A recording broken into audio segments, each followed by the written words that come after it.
2, 1. Thank you, Cara. Welcome everyone to today's virtual Overview and Scrutiny Committee hosted by Bassett Law District Council. Given the current challenging situation we all face following the outbreak of COVID-19, new legislation has been approved that enables councils to host virtual meetings rather than requiring members to be present in the committee chamber when making a decision. This keeps everyone safe by maintaining a social distancing etiquette and allows business to be conducted in an appropriate manner. It is very important that councillors can hear each other, so I will invite members in alphabetical order to confirm their attendance and in so doing test their broadband connection. I'll just introduce myself first. I'm Councillor John Shepherd. And so in alphabetical order, first of all, Councillor Jack Bowker. Present, Chair. Thank you. Thank you, Jack. Councillor Robin Carrington-Wilde. Evening, Chair. Present. Thank you. Councillor David Challoner. Here, Chair. Thank you. Present. Thank you. Councillor Ant Cultate. Yeah, I'm here, Chair. Good evening. Thank you. Councillor Debbie Merriweather. Here, Chair. Thank you. Thank you. Councillor James Naish. Yeah, good evening, John. Thank you, James. And Councillor Claire Plevin. Yes, thank you, John. Good evening. Thank you, Claire. Councillor David Presley. Yes, here, Chairman. Thank you. Thank you. Councillor Madeline Richardson. Here, Chair. Present. Thank you. Councillor Helen Tamblin-Saville.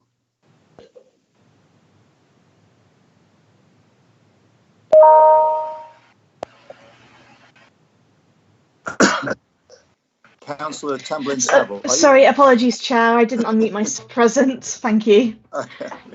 Excellent. And Councillor Mark Watson. Yes, thank you, Present, Chair. Thank you, Mark.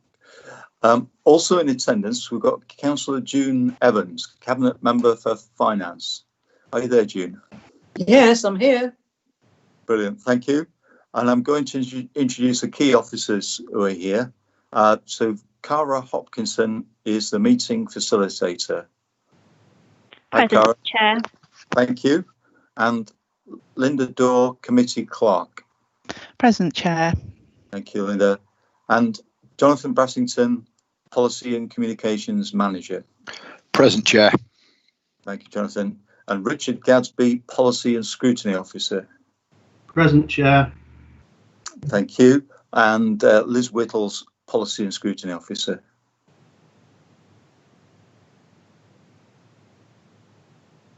Is Liz there? Present, Chair. Thank you, Liz. Thank you. Also in attendance, we've got David Hill, Head of Finance and Property. Yes, I'm present, Chair. Thank you, David. And another David Armiger, Director of Regeneration, Neighbourhoods and Housing. Yes, I'm here, Chair. Thank you, David. Great. I might put lights on in a minute. It's getting dark. If a number of members lose connection and the meeting becomes inquorate, or the live streaming for public viewing fails, I shall adjourn the meeting for 5 minutes to allow connection to be re-established. Given that this is a virtual meeting, there is no corporate responsibility to detail a fire procedure as we ordinarily would. However, I would like to highlight that this committee is live streamed on social media, so all participants, please be aware of your actions and take appropriate safety precautions from your place of live streaming. Can I please remind members to switch off their microphones when not speaking? Okay, agenda item 1 is apologies. Are there any apologies? Chair, there are no apologies for the meeting this evening. Everyone is present. Thank you. That's brilliant. Thank you, Linda. Agenda item 2 is to receive declarations of interest by members and officers. Have we had any declarations of interest, and are there any to come tonight? Yes, Chair. Richard Gadsby.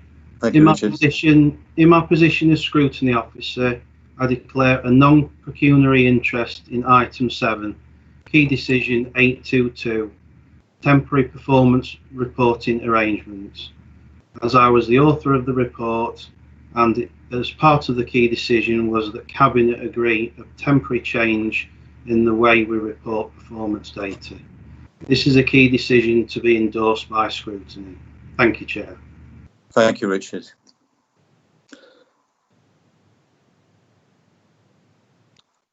Now, if during the meeting, if a member realises that they have an interest, then please disclose this as soon as possible.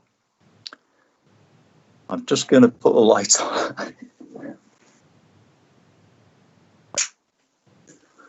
It's getting too dark to read the script. Now, agenda item number 3 is minutes of the meeting held on the 6th of February 2020 and the 25th of February on pages 5 to 16 of your agenda. First of all, I will go through the minutes as we normally would, sort of page by page. If what we're looking at here is to look at whether the minutes are a true and accurate record, whether they represent that, so we could sort of focus on that. And so if you have a question or a query, then shout up. So first of all, on page 5,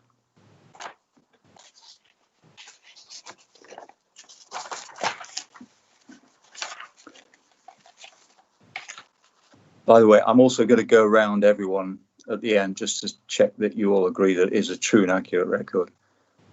Page 6.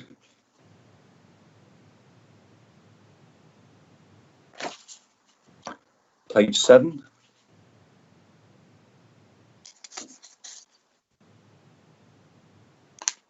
And page 8.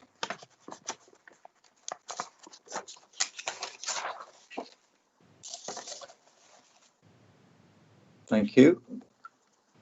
And for the 25th of February on page 9.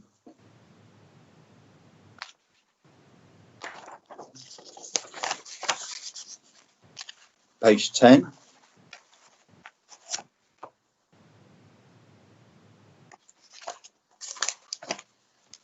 Page 11.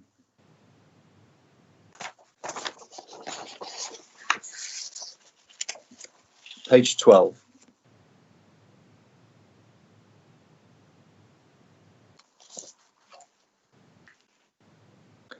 And page 13.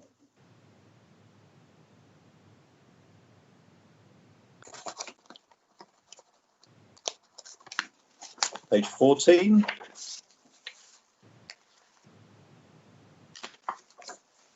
Page 15. And finally, page 16. Right, I shall now just go around everybody to, if you can confirm that you agree, you're in favour, against, or abstaining that the minutes represent an accurate record. So please answer clearly and only when I call your name. Councillor Bowker first. In favour, Chairman. Thank you, Jack. Councillor Carrington-Wild. In favour, Chairman. Thank you, Robin. Councillor David Challoner. In favour, Chairman. Thank you. Councillor Coulthard. I wasn't present for the second meeting, but I'm in favour, obviously, the first. But I've got to, if I weren't there, I've got to abstain. It isn't a negative stance. You're in favour? Yeah. The first one. Thank you. Councillor Merriweather. In favour. Thank you. Councillor Naish. I was away for both meetings, John, so I'll abstain. Okay. And Councillor Plevin? Yes, John, thank you. I was away on the first, so I'll abstain, but I was there on the second and I am in agreement. Yep, thank you. Councillor Presley? In favour of both, Chairman. Thank you, David. Councillor Richardson? In favour of both meetings, Chair. Thank you, Maddie. And I'm in favour as well. I agree with that. And Councillor Tamblyn-Saville. I'm in favour of the 25th chair, but I was absent from the other one, so I will need to abstain on that one. Thank you. Thank you. And Councillor Watson. I was away for the 6th of February meeting, so I'll abstain on that, but in favour of the 25th.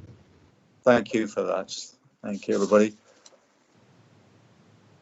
So I've just got a statement here that as a result of the COVID-19 crisis, it was not possible to hold the Overview and Scrutiny Committee meeting on the 31st of March 2020.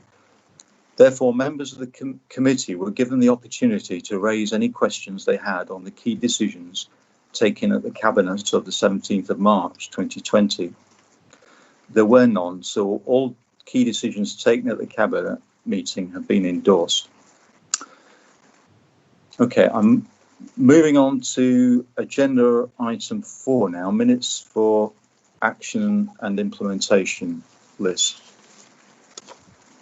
On pages 17 to 20 of your agenda. Are there any comments or questions from members on that? This is for us to note.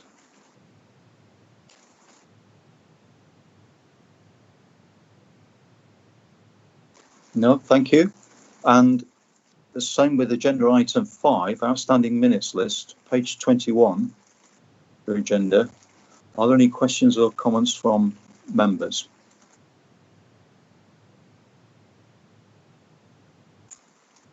Do we think we'll ever get anything from EMAS? Yeah, most of those points on there are relating to EMAS.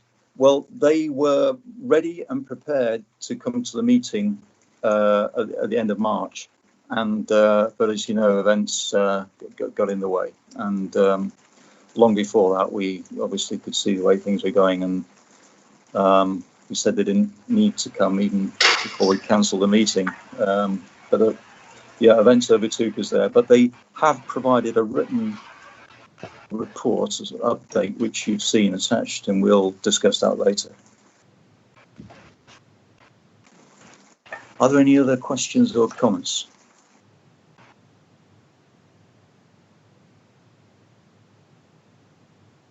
I mean, on that point of EMAS, yes, I'm sure they're going to be otherwise engaged for a long time, but and we certainly won't be pressing them with any questions in the immediate future. Okay, thank you very much. The next agenda item is normally agenda item 7, forward plan. But to accommodate invitees, I'd like to change the order and bring forward item 8, key decisions of Extraordinary Cabinet of today, 16th of June 2020. And that is the financial outturn 2019-20, key decision 815. Pages 5 to 77 of today's Cabinet report. And so I'd like to invite Councillor June Evans, Cabinet Member for Finance, to outline the report. And she's supported by Mr. David Hill, who's the Section 151 officer, and is here to answer any detailed questions. So over to you, June. Councillor Evans. I'm quite happy with June. Right, can we start then with the overview of the general fund revenue outturn? And you can see from the table at paragraph 3.1, there was an underspend of 1.2 million on service budgets. There were some savings on other budgets of 104,000, but a net pressure of 64,000 on financing income. This gave a total underspend of 1.242 million against the net cost of council expenditure. However, there were various movements to and from reserves, leaving a total outturn of 836,000 to be transferred to the general reserve. and members should know this transfer to the general reserve is mainly made up of 750,000 from what was A1 housing management fees, plus the final underspend of 86,000. And this gave a balance of 3.569 million for the general reserve at the 31st of March 2020. You'll have seen the different tables. You can see the table at 3.3 in the variance budget, and also supported by further information at Appendix A.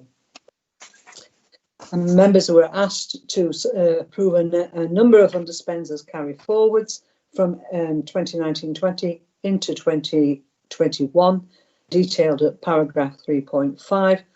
And as usual, you should be aware, Council has set aside a £100,000 corporate contingency fund should any financial difficulties arise.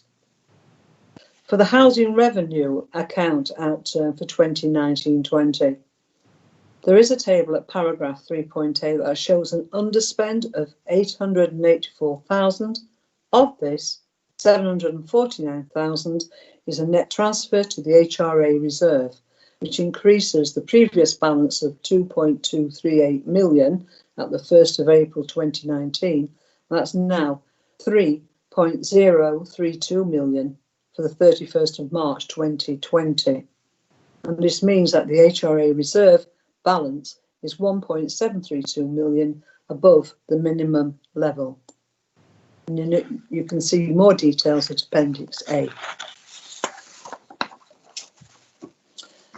And the members are asked to approve a carry forward of 70,000 into 2021 in order to complete a doors and windows replacement programme. Moving on to the capital outturn for 2019-20, the capital programme following revision and delegated decisions totalled 25.772 million. The table at 3.13 shows there has been a reduced level of expenditure amounting to 9.648 million against the capital programme budget.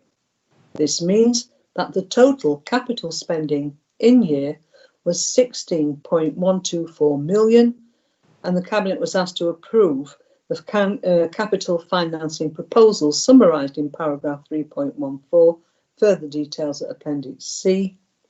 And the final capital outturn is a 63% spend of this budget. Consequently, we were requested to approve the reprofiling of capital schemes totaling 9.564 million. These are detailed in Appendix D.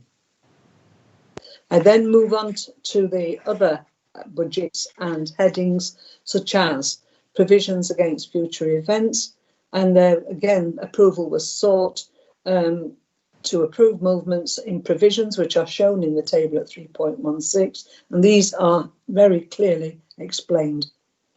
For impaired estimates on debtors, which is the section that deals with an estimate of the amount of debt that is uncollectible and will probably have to be written off in future accounts. Cabinet is required to approve movements in the impaired estimates on debtors, and these are listed in the table at 3.17, and again is further supplementary information. Turning to usable capital reserves, these are either for a specific future purpose or to cover a contingency. Those retained for capital purposes must be separately identified from those retained for revenue purposes. Any movements in existing reserves or creation of new reserves must be approved by Cabinet. And capital reserves used within year for the capital programme are shown in the table at 3.19. The increase in reserves is mainly due to slippage in the capital programme, and most of that increase will be used to finance any approved carry forwards. Usable revenue reserves are, in simple terms, for anything that is not capital. And there is a table at 3.20 that lists all the general fund reserves, along with both the housing revenue account working balance and reserves.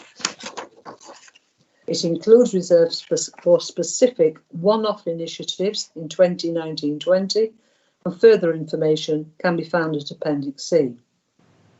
You all know about the collection fund and that it details income from the collection of council tax and also business rates. And again, there's further information given from paragraphs 3.21 to 3.25. As for pensions, I refer you to the report by Barnett Waddingham at Appendix F. And regarding the balance sheet, there are some significant movements to note. One is the increase by 4.8 million in property, plant and equipment due to a revaluation of housing stock, and also a £5.7 million decrease to 68.3 million council's pension liability. This is mainly due to changes in interest and discount rates. And for the annual Treasury Management Outturn report, that can be seen at Appendix G, and I can tell you there are no prudential indicators to highlight. Thank you, Chair. Thank you, June. I'm now going to ask if members have got any comments or questions for June or David.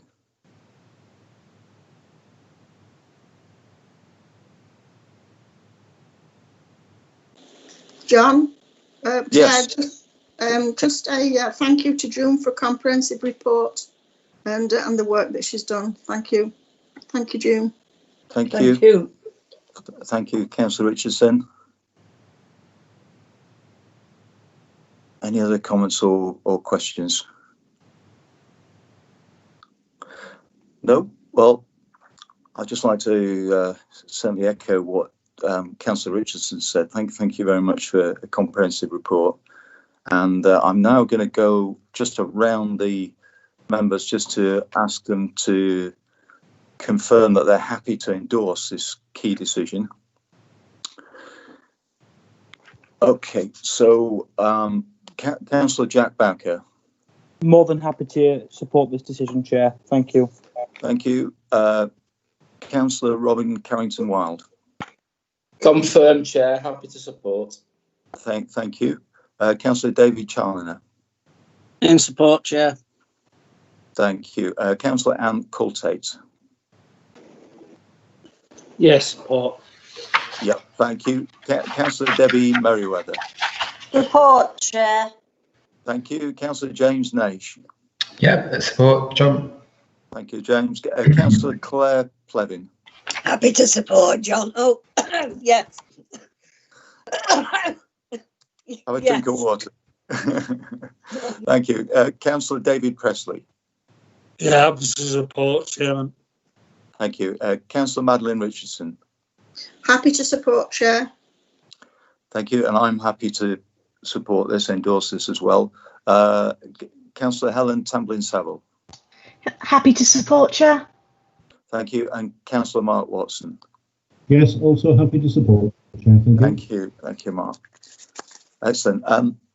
Now, before Councillor Evans and David Hill depart, I just want to ask if there's any questions from members on the forward plan, item 7, to do with finance, that you might want to ask them, if we can just persuade them to stay a little bit longer. All right.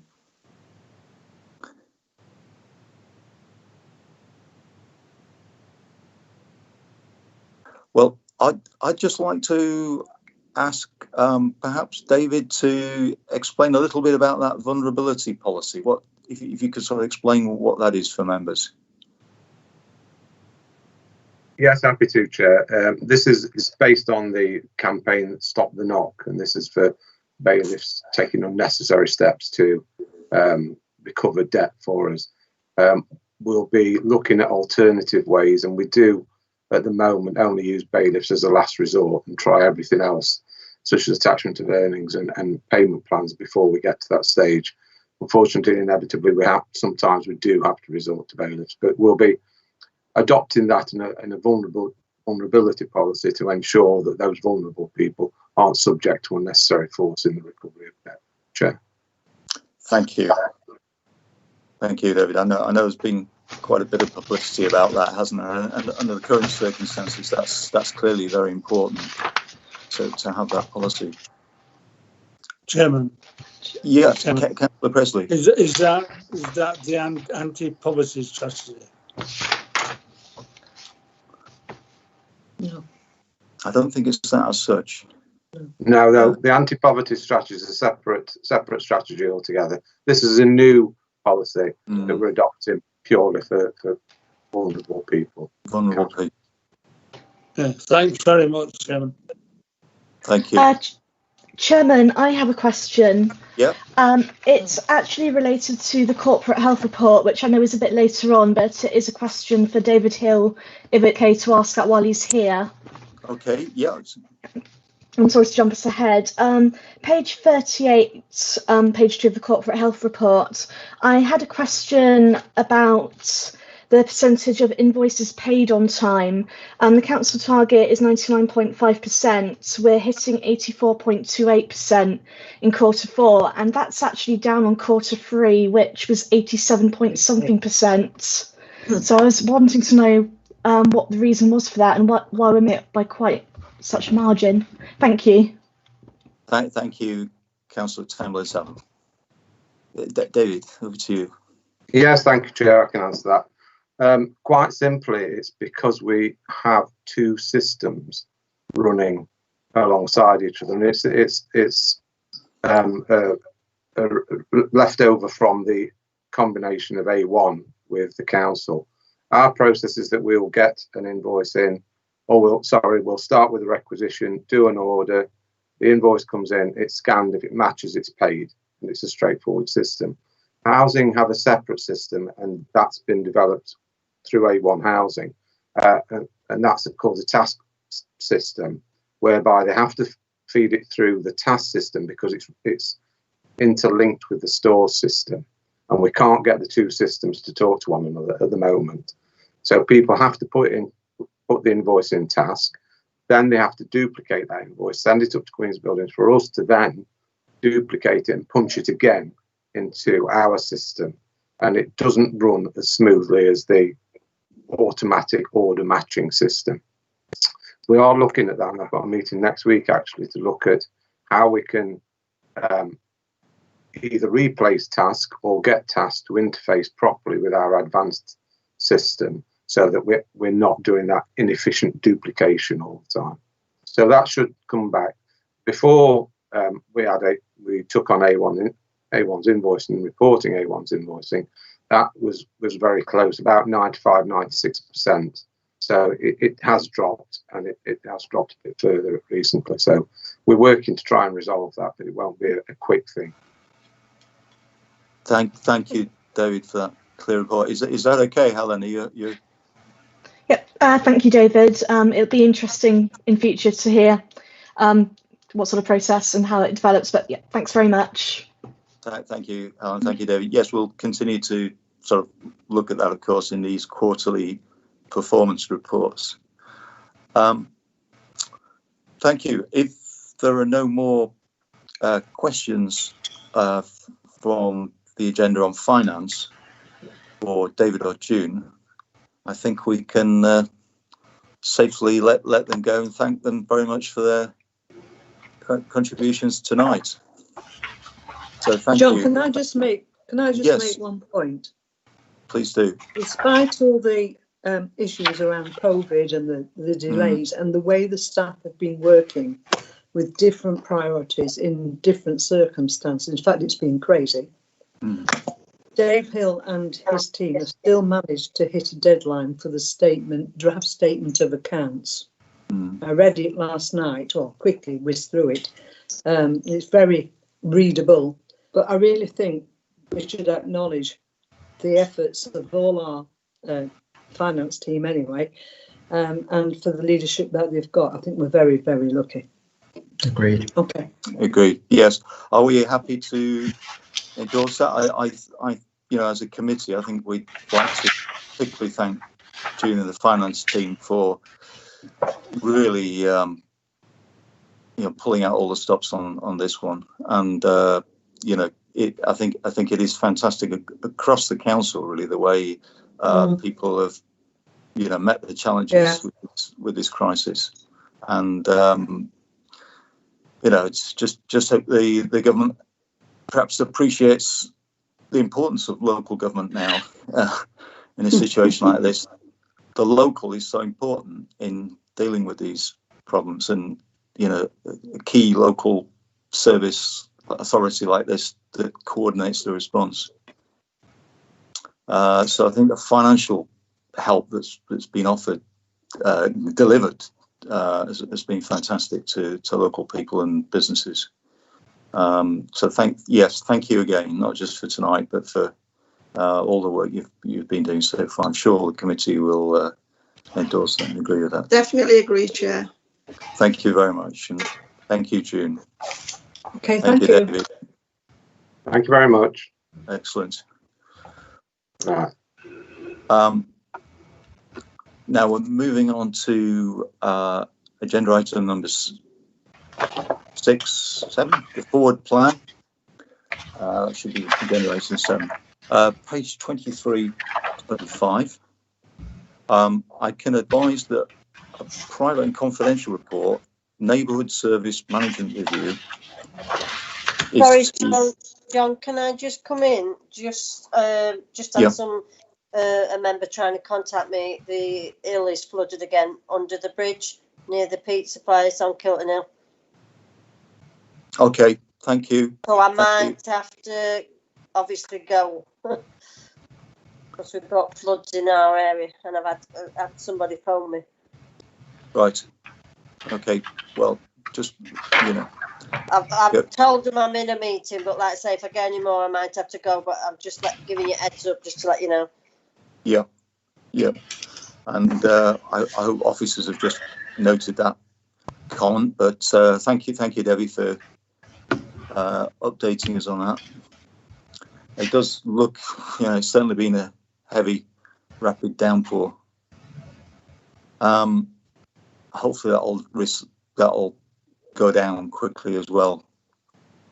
I was just saying, I can advise that a private and confidential report called Neighbourhood Service Management Review is to be added to the forward plan in front of you. I've agreed to a waive of publicity for this item.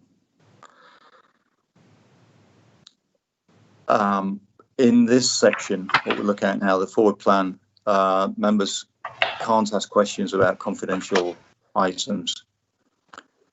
Just to remind members that as soon as you receive your agenda, you can ask the clerk to contact the relevant officer to provide a briefing note on a particular report on the forward plan, or to invite them or the relevant cabinet member to attend the meeting.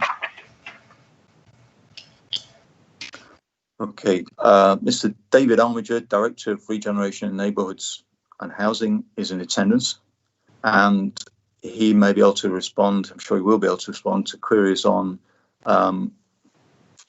selective licensing, outcome of consultation, key decision 694, and any other forthcoming regeneration or housing reports on our forward plan. So I just wonder whether, David, whether you want to say something about the selective licensing, first of all. Yes, I can do, Chair. The report will be coming to the Cabinet in July, and at the moment it's been drafted and we haven't quite finalised it, so I can't actually tell you what the recommendation is going to be because I've not seen it yet. But it's based on the consultation exercise that took place. We did have something like, I think, 21 people completed the survey, and there's sort of input from landlords and other people. So we're currently looking at where that takes us in terms of the opportunities.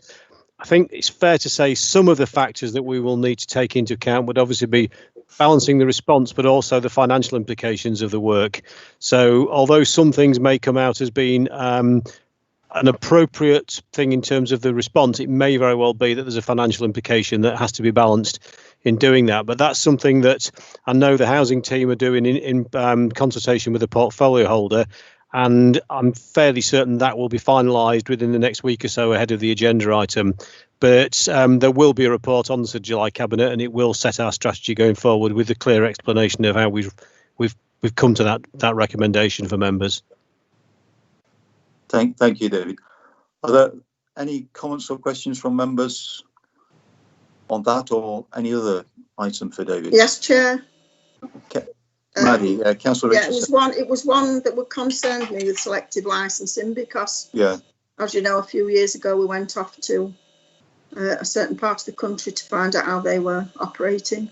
So I'll be interested what the report is after you've received it, David, and I'm sure you'll get back to us, and then we can ask more questions if it comes forwards after Cabinet in July. I did get a response.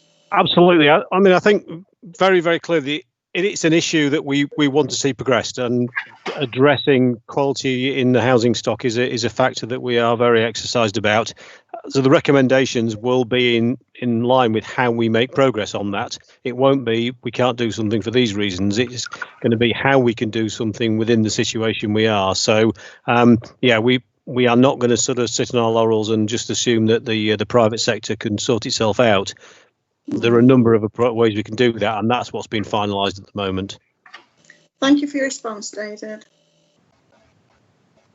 Has anybody else got any questions for David? David, I wanted to ask you about the report on the local plan. What if you could explain what that's going to be about? To be honest, I'm not involved in that anymore now. Beverly's leading on that. The issue we've got, from my knowledge of it, the situation obviously changes as the local plan goes forward. We do need to undertake additional consultation because of some of the feedback we had at the first consultation stage, and that will really be to sort of address those issues that were brought forward that led to some minor changes to the plan. Now, the bit I don't know is precisely what the recommendation is going to be in terms of what the response to that is. But I think it's suffice to say there will be sufficient opportunities for people to comment on the issues that are now being put forward through the local plan process. So it's not that we're just bringing something in through the back door. There's another stage of consultation, and that will then form the basis of what goes forward to the public inquiry. Thank you, David. That's so, John, can I just clarify on that? Is that scheduled, that second consultation? Because I know that we were trying to get the local plan done by the end of this year, weren't we? So is that scheduled or? It's not, because obviously one of the major aspects of the consultation is the ability to go and talk to local communities. And clearly we're not in a position to be able to do that effectively as we'd like at the moment. So the team are currently looking at how we can accommodate that. I do think the implication of that, as you've pointed out, is that there will be some slippage in the process, but that's a factor that we're all having to balance in terms of these processes. We want to make sure it's effective public consultation, and the best way to do that is to be able to hold meetings and get information out to local communities. So that information will come forward to members as we find a way that we can move forward on that. Now, it may be that we can start to sort of think about that in a slightly different context as lockdown eases. It won't be the same as it was, but we need to get out there. So we'll update members as soon as we can on that. Okay, thank you. Absolutely, thank you, David. Yes, clearly the consultation is important, and then under the current situation, that's not possible. But so there's going to be some slippage in the deadlines where there's not going to be any rushing it through, you know. Absolutely not. No, we're not going to force something through simply because there's an ability to do so without public consultation. It is fundamental part of the process, and any inspector will want to see what we've done on that basis as well. So, you know, we have a commitment to engaging with the community, and we're going to do that. Thank you, David. Are there any other questions for David from members?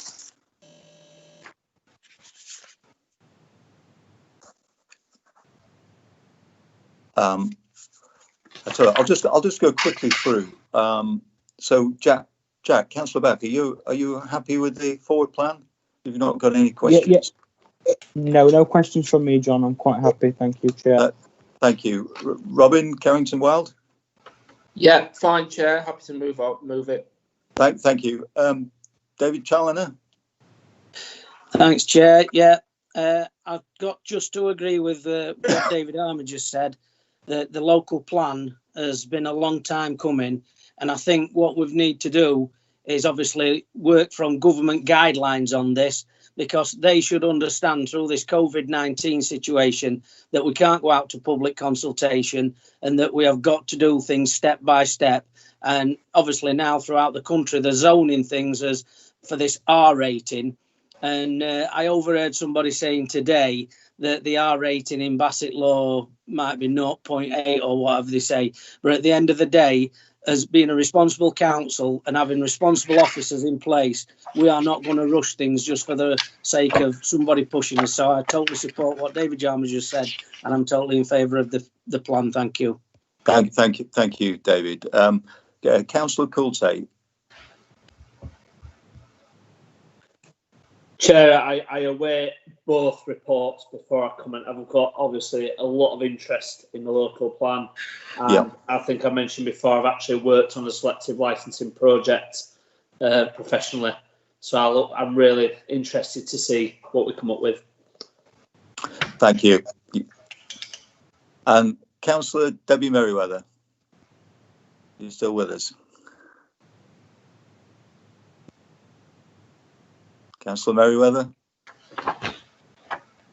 Yes, I'm here, Chair. Oh, sorry. good. I thought you dashed out. No, I've like I said, just keeping my eye on it. But yeah, I'm all behind it. It's no use rushing into something just because of the circumstances. It needs to be done correctly, so that there's no cutback on this council, because we're doing such a good job at the moment. And just thank you to all the officers, because they're doing a good job under the circumstances. Yeah, thank you. And James, you've got no more comments on the... No, I'm fine with it. I mean, the local industrial strategy, obviously, in light of what's happening at the moment, I think will be of particular interest to all of us, but we'll wait to see what that says in September. I'm sure you're right. I'm sure it will. Councillor Claire Pladin. No, I'm very happy with things as they stand, and I am the same as everybody else. You can't rush it when it's got to go to a public consultation. We have to involve the public in this. Yep. Thank you, Claire. Councillor David Presley.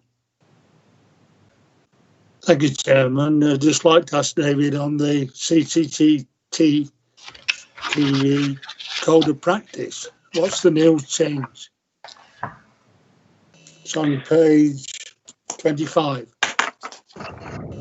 Oh, it's indeed. Sorry, could you repeat it? I'm having to run the two devices in parallel, so I'm just trying to find the what's on. CCTV code of practice. Yep. What's the changes? It's just been bringing it up to date with current legislation. As you'll be aware, there's been lots of changes in terms of sort of data security and privacy. So it's been a while since we updated the document. It's really making sure it was fully in line with that. So has been done in line with all the sort of the key officers in the council to make sure that we've got that there. It's probably more of a technical thing. It's not about the way we operate it. There's no significant changes on that. It's to make sure we've got the proper processes and protections in place. So if data is used, it's used effectively and people are protected. Thank you, David. Thank you, Chairman. Thank you. Yeah, David. thank you, Chairman. Yeah. Excellent. Councillor, excuse me.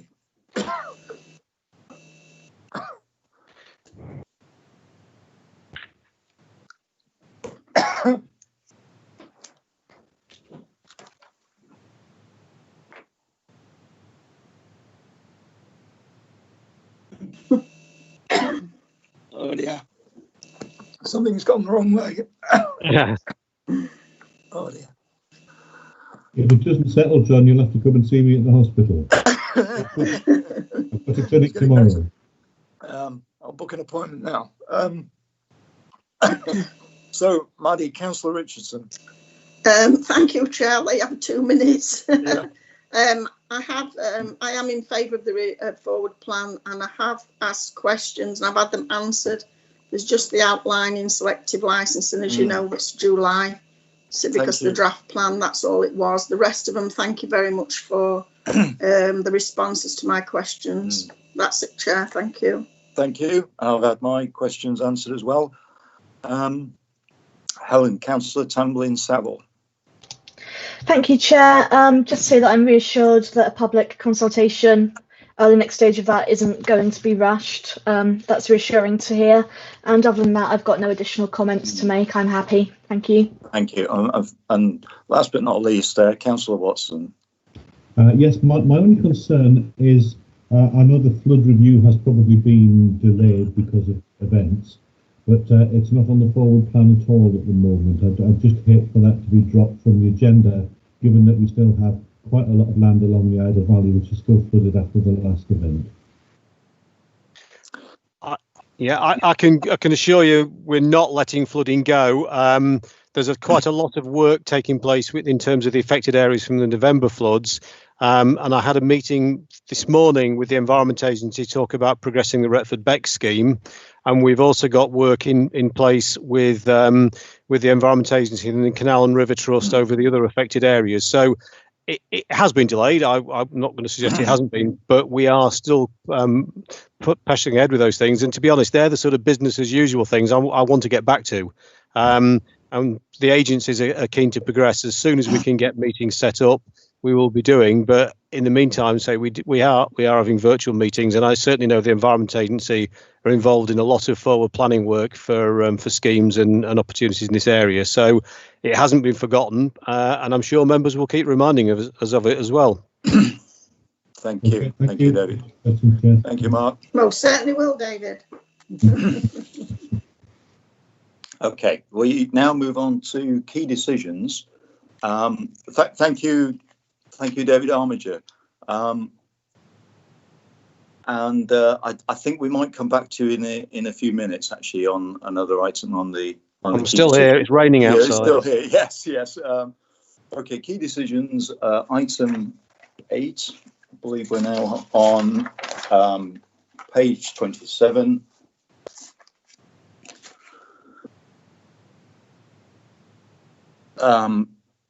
So starting on page 27, we have the Food Safety Service Plan 2020/21, key decision 812. Resolved that number 1, the Food Safety Service Plan for 2020/21 be endorsed. And number 2, the Food Safety Service Plan for 2020/21 be referred to Council for approval and implementation. Now, are there any comments or questions on this key decision? Yes, Chair. Sorry. 138, 138A, paragraph 3. There's a sentence in there that says 99% are broadly compliant with food law. I'm just conscious the word broadly. That can be interpreted a different way. Do they mean they are compliant, or is there a wiggle room within them? It's a point that I think we should really clarify. Is it 99% or not? David, if I can. It's not my area of expertise, but my understanding is it's a fairly rigorous process to identify the key constraints. So what that probably means is there aren't any significant factors, so health, food safety concerns, but there may be sort of minor issues that are things that may require attention. But I can certainly ask one of the environmental health officers to clarify the meaning of that. I know that this is a national standard, so it is something which we are compared against other authorities. So there will be a definition of precisely what that means. I'm satisfied with that answer if it's a definition used across the board. Thank you. John, if I could ask something on this report as well. Looking at paragraph 3.6 of the full report on the cabinet paper, there's a graph there showing the incidence of food poisoning in Nottinghamshire over the last several years.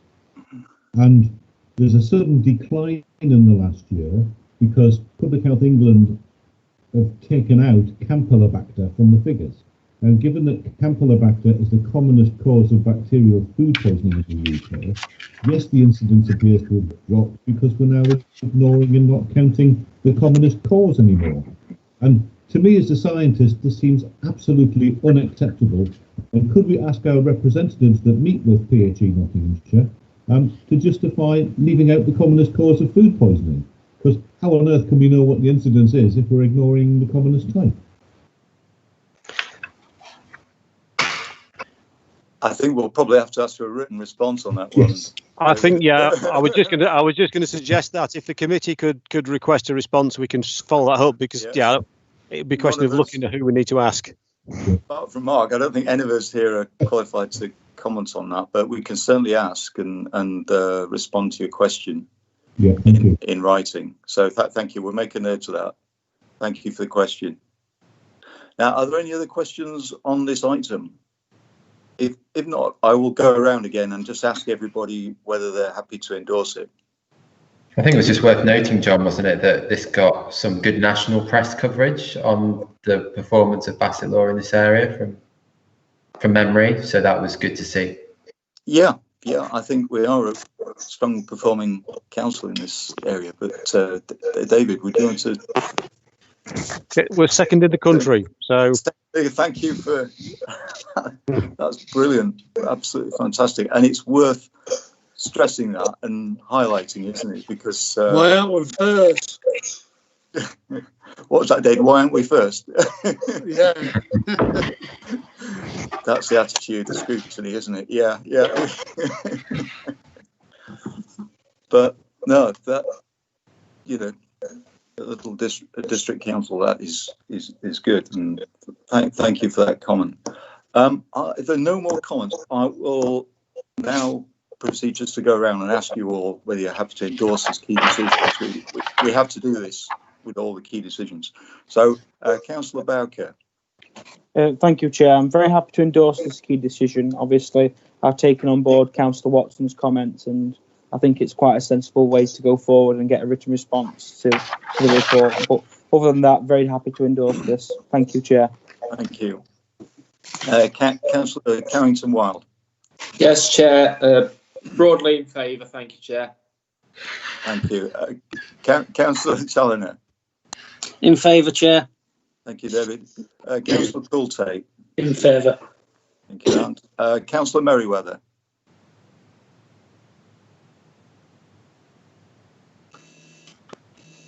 In favour, sorry. Thank you. Councillor Naish. Yep, in favour. Thank you, James. Councillor Plevin. In favour. Councillor Presley. In favour, Chair. Thank you, David. Councillor Richardson. In favour, Chair. Thank you, Maddie. And I'm in favour as well. Councillor Tamblyn-Saville.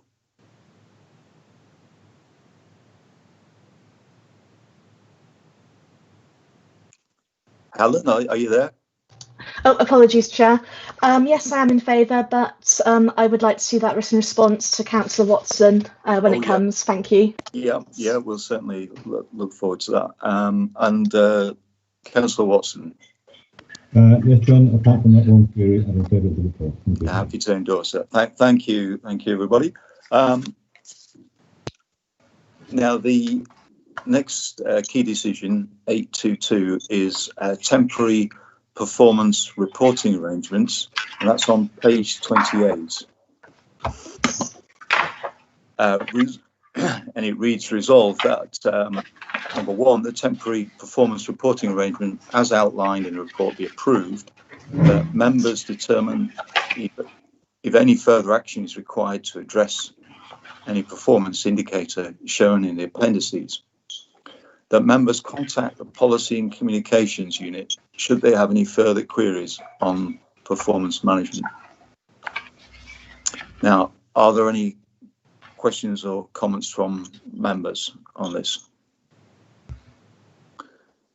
Can I just ask a question? Yeah, certainly. It might be to David, it might be to Steve, I'm not sure, but I just wondered what we'll be doing about sort of tracking trend data, because obviously we often have that sort of quarterly view, but that view is probably going to be quite badly disrupted by what's been happening over the last few weeks. So I just wondered whether we've done some thinking about how we'll manage sort of those discrepancies, because we'll obviously see a lot more likely to turn red.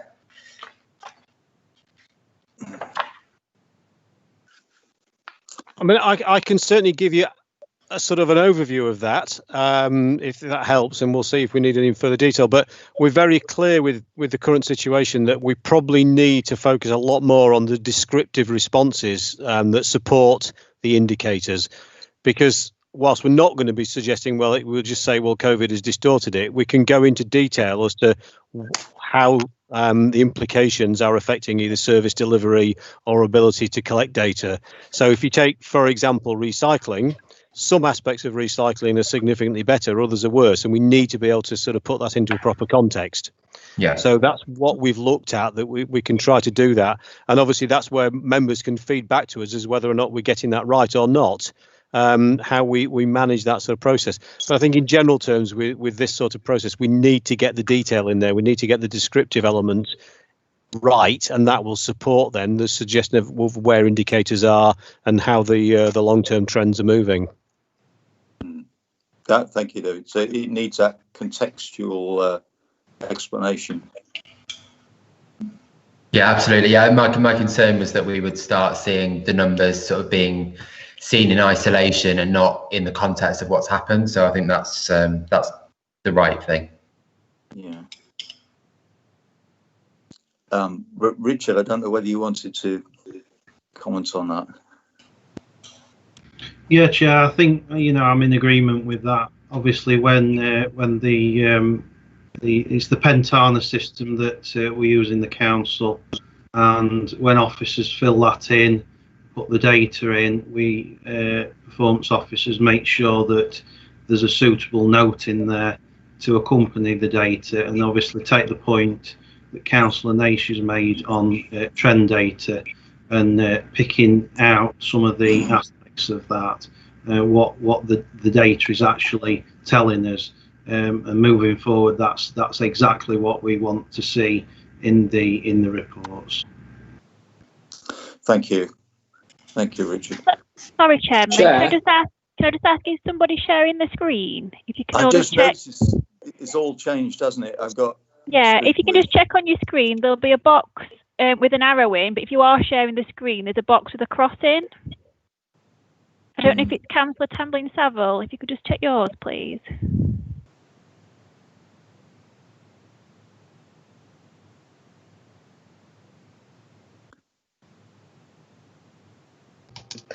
Sorry, bear with me a moment. My computer's suddenly doing some strange things. I've got the window open twice for some reason. Just bear with me. I'm going to mute myself and sort it out.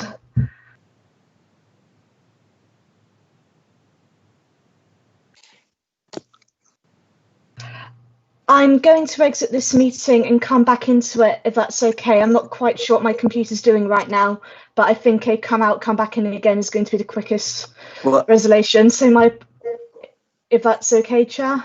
Helen, did you hear what Cara said? She's got a question for you about sharing the screen. Yeah, that's what I'm trying to resolve now. I'm not. Sorry, Cara, did you say there was an arrow somewhere? Is that? Yeah, on your menu bar, next on mine, it's next to the microphone button. I'm not sure what device you're using, but it'll be a square, and if you are sharing, it'll have a cross in there. That's it. So that's it. Thank you. I'm sorry, I wasn't actually showing anybody. I must have hit it when I hit mute earlier. Thank you. Thank you. Yeah, so it's sorted. Chair, could I just raise a point, please? Yes, certainly. Just really on this issue regarding the collection of data, it's going to be very, as everybody said, it's going to be very interesting to see how it's changed. However, some of the performance indicators are more than likely going to need to be rewritten after this, because people's lifestyles and practices will have changed over the last few months, and a lot of people won't go back to the way that they lived before, and on different priorities. So it'll be interesting to see that probably towards the end of the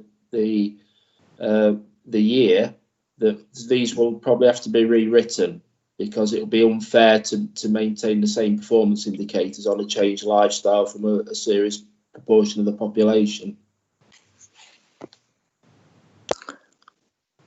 I think that's a very good point. You know, things are changing rapidly, aren't they? I don't know if David or Richard want to comment on that.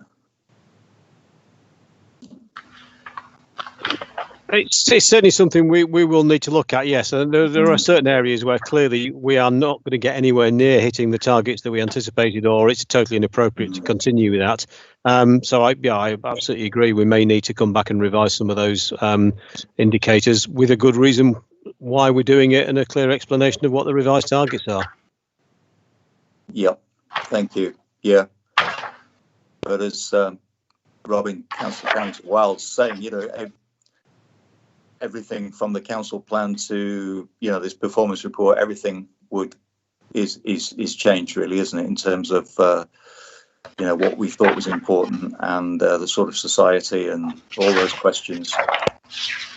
Yeah, although I think I probably would say we're still going to have broadly the same approach. Yeah, some things won't change. Yeah, John, go on. Sorry to interrupt. Frequency of reporting is an interesting one, because obviously we don't want to break the back of the council to have to do this every single time we meet. But I think especially at the moment, obviously with some of the data around footfall in towns and bits and pieces that I know are being proposed, I'd be quite interested to see that data sooner rather than later, if that's possible. That's a good point as well, isn't it? It's rather than waiting for the quarter. Is that possible, David? I think part of that process is going to be how we deal with what we're currently doing in terms of the town centres, and so some of that work is actually outside of what we're currently monitoring anyway, and that's really where the sort of type of things that Neil's been doing to feed back to all members can probably pick that up. Now, I'm not quite certain how that frequency of reporting comes for things like footfall, but I know it's likely to be fairly dynamic. So it doesn't actually easily fit in with this timescale of reporting through these quarterly meetings. So I'm sure we can find a mechanism to sort of make sure that we're keeping members in the loop. And let's be honest, I think as the dynamics of the lockdown changes, those reporting timescales become very dynamic in themselves. So we need to make sure that we can see how that's working and look at what measures are in place and whether or not we need to do something to address very rapidly changing circumstances in things like the high streets. So we will be looking for fairly regular reporting ourselves, and if we can keep members in the loop on that, we'll be happy to do that. Thank you. Thank you. That's a good point. Okay. If there are no more comments or questions on this key decision, I will start to go around members as before in alphabetical order. Okay, so Councillor Bowker, are you happy to endorse this key decision? I'm happy, yes, Chair. Thank you, Jack. Councillor Carrington-Wild. Happy to endorse, Chair. Thank you, Robin.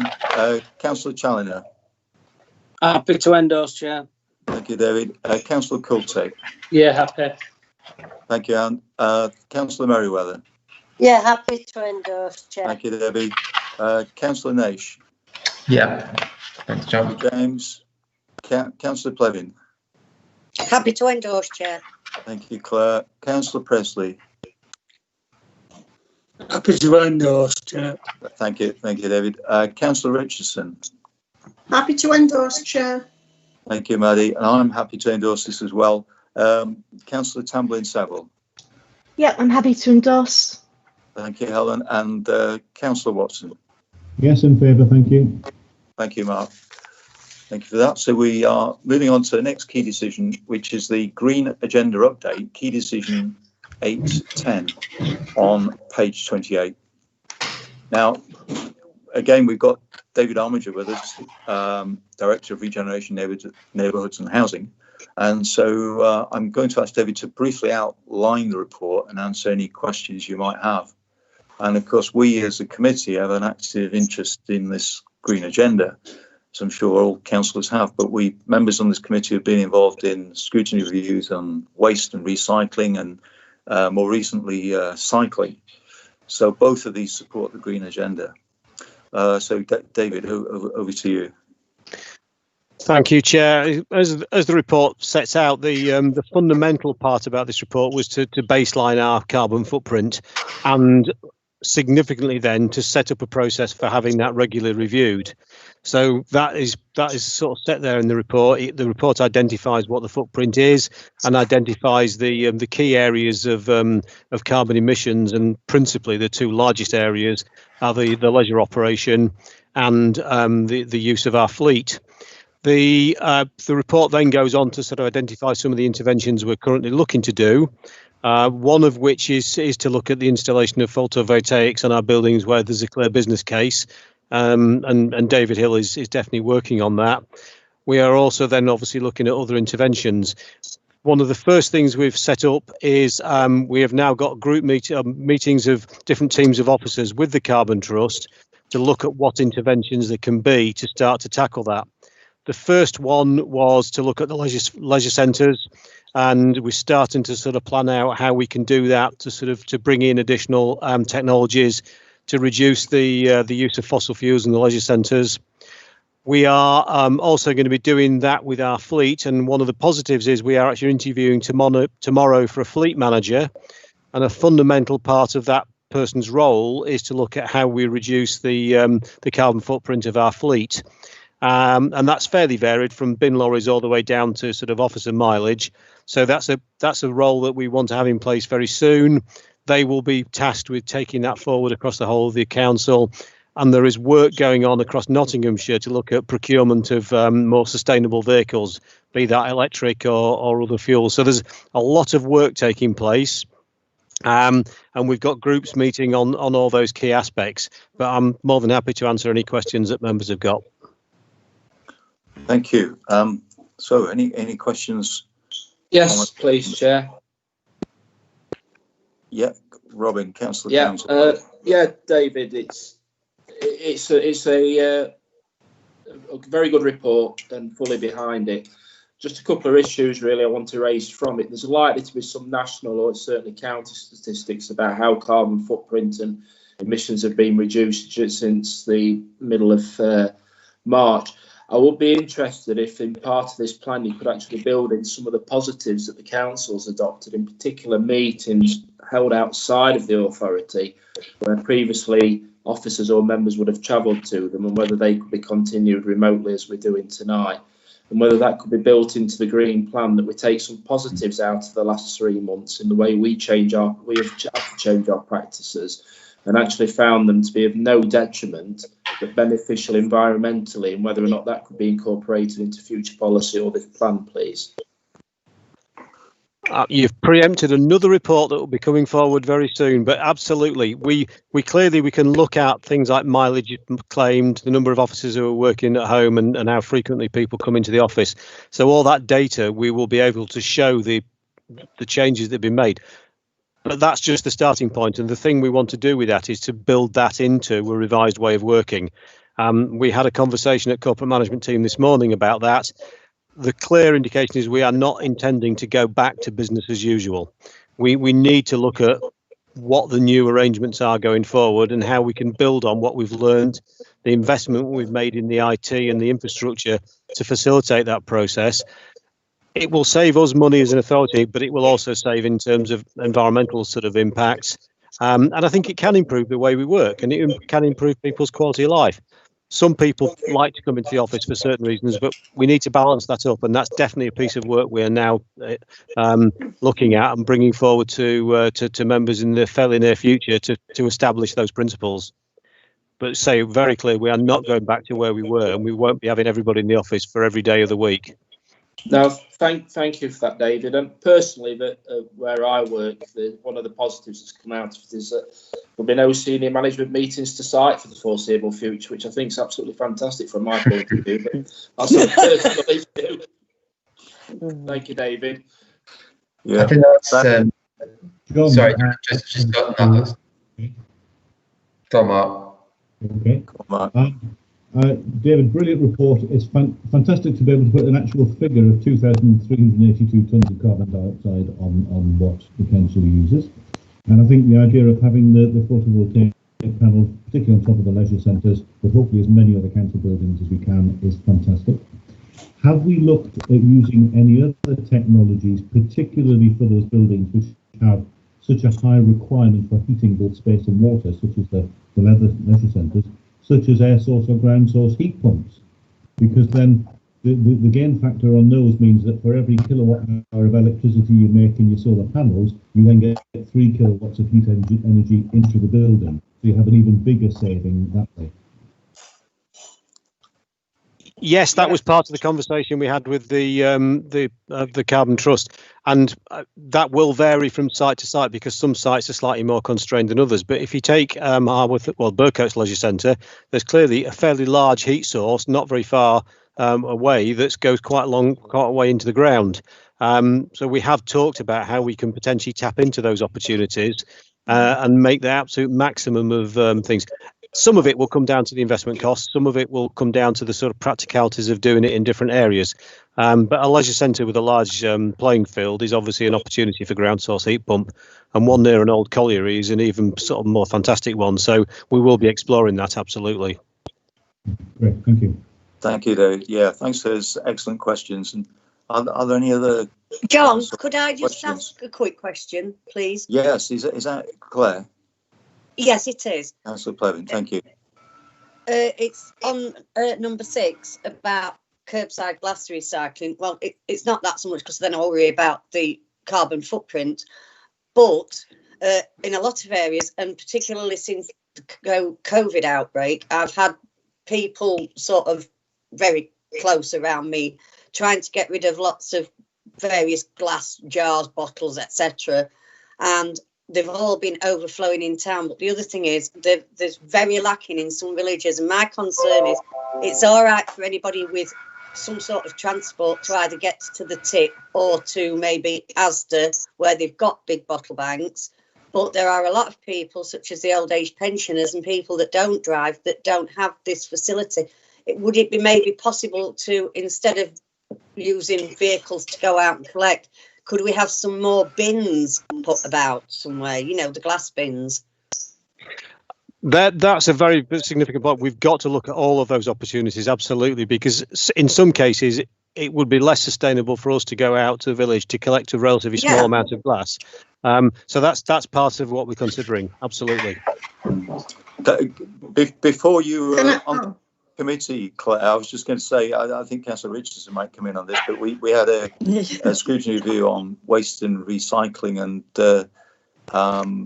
you know, that certainly looked closely at this question of glass curbside collection, and it isn't straightforward in terms of, you know, the economics and the environmental arguments around it, because as David said, you know, you've got a truck going around collecting it, and yeah, exactly. Yeah, but and of course the cost of actually doing it was also a factor. But if the government is going to help us to do that, then yeah, it's a good thing. Yeah, because I mean, the one example I can think of is in Elksley, where when the Robin Hood pub was open, they had about 3 or 4 glass collection big containers on their car park.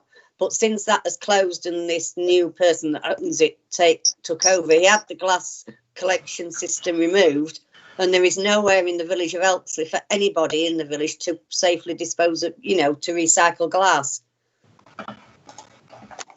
Bit of history, Chairman. Bit of history.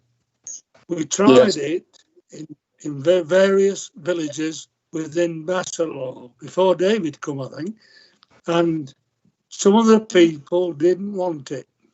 Some of the people wrecked it when they went in, and some of them throwing the glass all over. You've got to be very careful. You've got to take the people with you when you do anything like for glass. So if you're going to do it in the villages, you need a survey to know that the people are going to support it and look after it. That's what's happened in Shire-Oaks and Rhodesia. Right? Shire-Oaks didn't want it, and Rhodesia wrecked it. Elksley would welcome one, I do know that. Yeah. Chairman, do you mind? Yeah, Yeah. Maddie, I was just going to ask if David wanted to respond. Yeah. David Armiger wanted to respond to that last Yeah, I point. think I will. I think taking yeah, people with you. Absolutely, it is a process we'll need to quite a bit of engagement. I mean, if the government requires us to do it, we probably don't have any choice. But as with a lot of these sort of things, working in local communities is the best way to establish the most appropriate approach for that community. And obviously, the sort of parishes are a good basis, as are the local members. So we would clearly look to do that. I think the other thing I would just say is that what David Presley was referring to was a long time ago, that pilot, and I think attitudes have changed since then. But it's a complex issue. And Councillor Richardson, Maddie, you wanted to ask a question. Yes, there was a lot of discussion about, as you know, Chair, about the glass collection and the vehicles to pick them up. Because if you only have a few, you cannot have even half a lorry full because of the balance. I mean, you can have half a lorry full of paper and half a lorry full of glass. It just doesn't balance out, does it? I mean, it's not safe. So that's something with Liz Prime was talking about this as well. And I think it's in different villages and towns. And I think maybe a survey would be recommended. But if governments say we need it, then there's got to be a way round of collecting it rather than just leaving boxes out or of what we were talking about before when we were on, because we did talk about it quite a lot, and it is going to cost. And I think it was a big subject that, you know, some people wanted residents, some didn't. And rural, as Claire points out, in rural districts, it's quite difficult. You've got nothing there for miles, where it's quite easy for someone, well, where I lived, to nip, you know, up the road and stick them in Sainsbury's or whatever car park. So, not as I drink a lot, David. So, you know, that's you know, that's the issues we have, you know, which areas we need them. And if governments say yes, then we'll have to find a way around it. So if the recommendations come forwards and we have a draft of some, you know, ways of doing this, and I look forward to reading it. Thank you. Thanks, Chair. Thank you. Yeah, as you said there, it depends on the final draft of the environment bill to be considered. So this is simply preparing the ground for that, isn't it, David Armiger? Absolutely. Yeah. Yeah, Chair, setting us up. Chair, can I just expand on a comment made by Councillor Watson? I'm sure you're aware that if the bulk of our housing was classed as, if we were classed as social landlords in the strict legal sense, we would be eligible for quite a lot of funding from government to change to heat source for our residential properties the council owns. And over a period of 7 years, they become cost neutral because of the savings on heating. Now, I appreciate they might go into tenants. Have we done any work as Bassett Law reaching out to government? Because I know just on Radio 4, I do listen to Radio 4, believe it or not, as a northern lad from Leeds. But there was even former Prime Minister Blair was going on about this is a scheme to change our UK's heating systems from gas and inefficient energy to heat source. And I'm sure, I am positive the DEFRA and other organisations will be looking at this as a potential scheme. Are we reaching out as Bassett Law and seeing, is there any funding out there for our houses? We're always looking out for potential funding. One of the things that we are currently at the moment is trying to build up expertise in that sort of area. So it's likely that any new properties we build won't be gas central heating, and we will need to slowly build up the ability to actually maintain those units. That will help us then to look at what we can do in terms of the different sort of units. I think the difficulty with all of these things is there will be no one single solution that we can actually roll out to go to all our houses, because the types of units are so different. There are still villages that are clearly not on gas now anyway.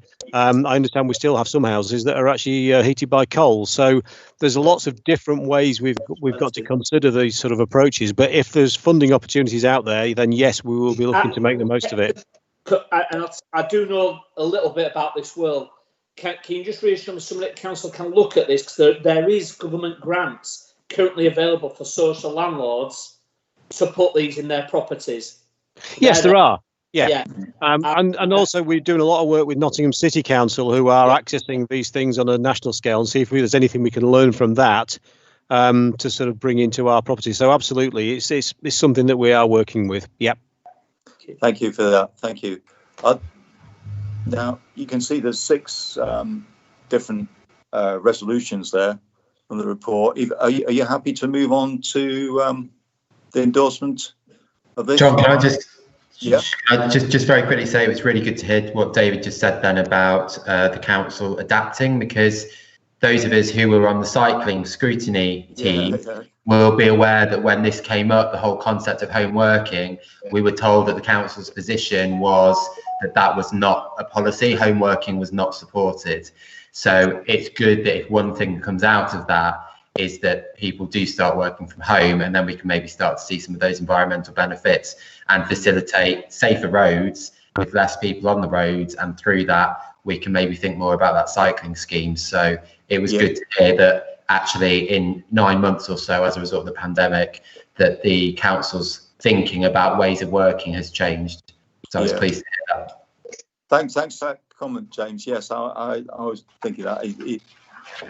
I mean, silver linings, but it's such a massive reduction in the council's carbon footprint as a result of this home working. Like you say, a few months ago, it wasn't the policy, but there's been a massive turnaround, and the IT department have really risen to the challenge, and everybody has really in terms of the flexibility. So it's really shown what can be achieved.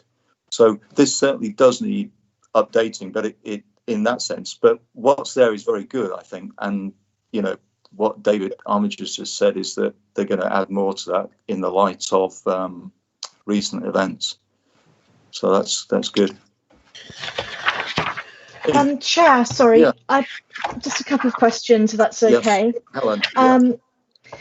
First of all, on the curbside glass recycling, I'm pleased that that's going to be looked at. I mean, I raised that as a question at the last council meeting, as it's something that residents bring up with me quite often. It isn't necessarily something people want every week or even, every month, but when you're building up your glass recycling, a lot of people don't have transport, or they find it, they're not able to walk to the recycling centres, Asda, etc., to offload their glass recycling. So, which is why I raised it. So I'm encouraged that's been looked at.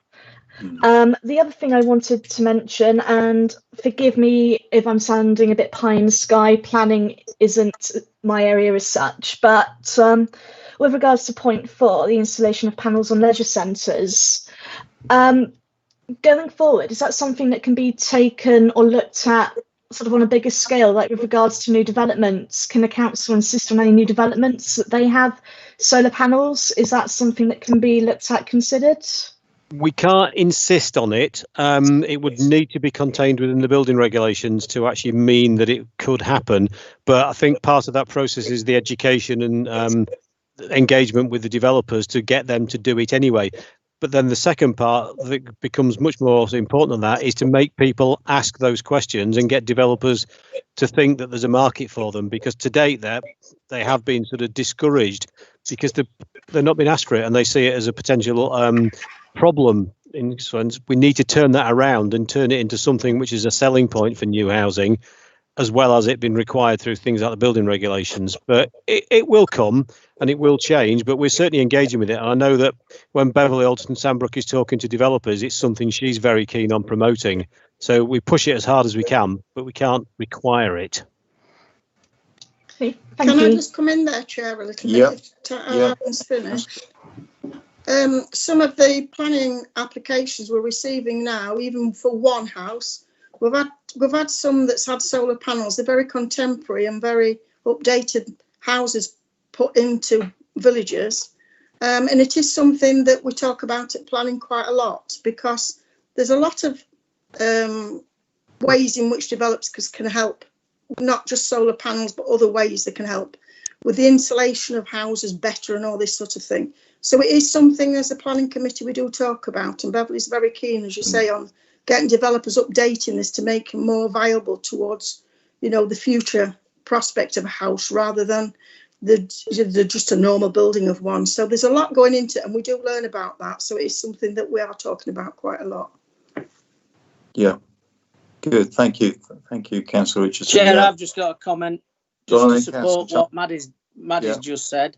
and obviously, and David will know this, one of the planning issues that comes up, obviously with new developments now, obviously with people changing to hybrid vehicles and also electric vehicles, that planners are encouraged to build into their schemes the electrical points where the cars can be plugged in rather than having to trail a cable out. It's already part of the housing setup.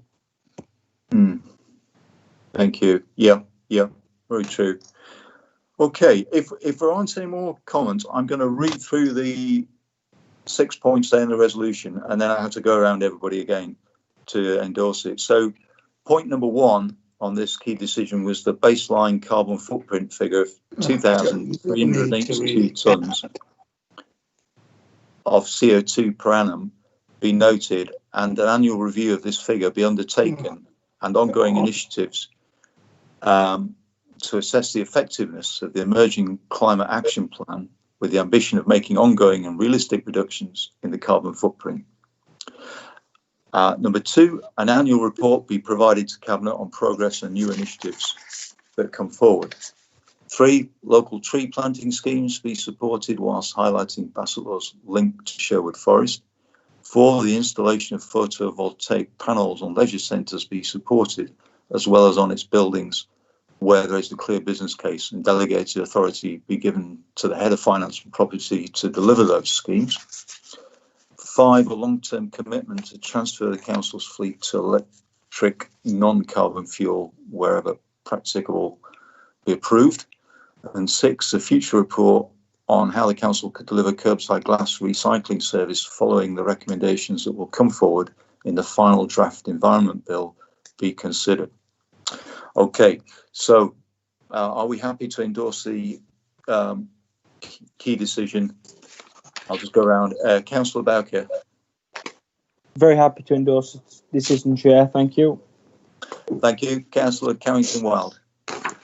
Endorse the decision, Chair. Thank you, Robin. Councillor Challoner. In favour, Chair.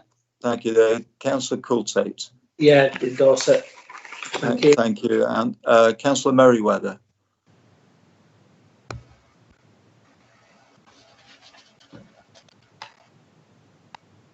Sorry about this, Chair, but my mute, when I go to unmute, it takes about 5 minutes. Yeah. Happy to endorse, Chair. Thank you. Thank you, Debbie. Councillor Nash. Yes, happy. Thanks, John. Thanks, James. Councillor Plevin. Yes, happy. Thank you, John. Thank you, Claire. Councillor Presley. Happy to endorse it, Chairman. Thank you, David. Councillor Richardson. Happy to endorse, Chair. Thank you, Adam. I'm happy to endorse it as well. And Councillor Tamblyn-Saville. Yep, happy to endorse. Thank you, Helen. And Councillor Watson. Yes, very strongly in favour of these recommendations. Great, thank you, Mark.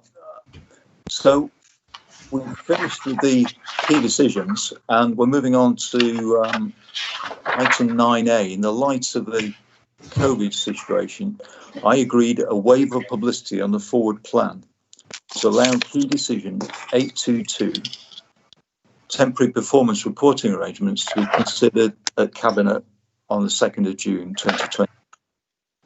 This was just outlined under the key decisions that we just looked at, and it also appears at agenda item number 11A. Okay, next we have item 10, possible call-in of decisions made by Cabinet members. There are none.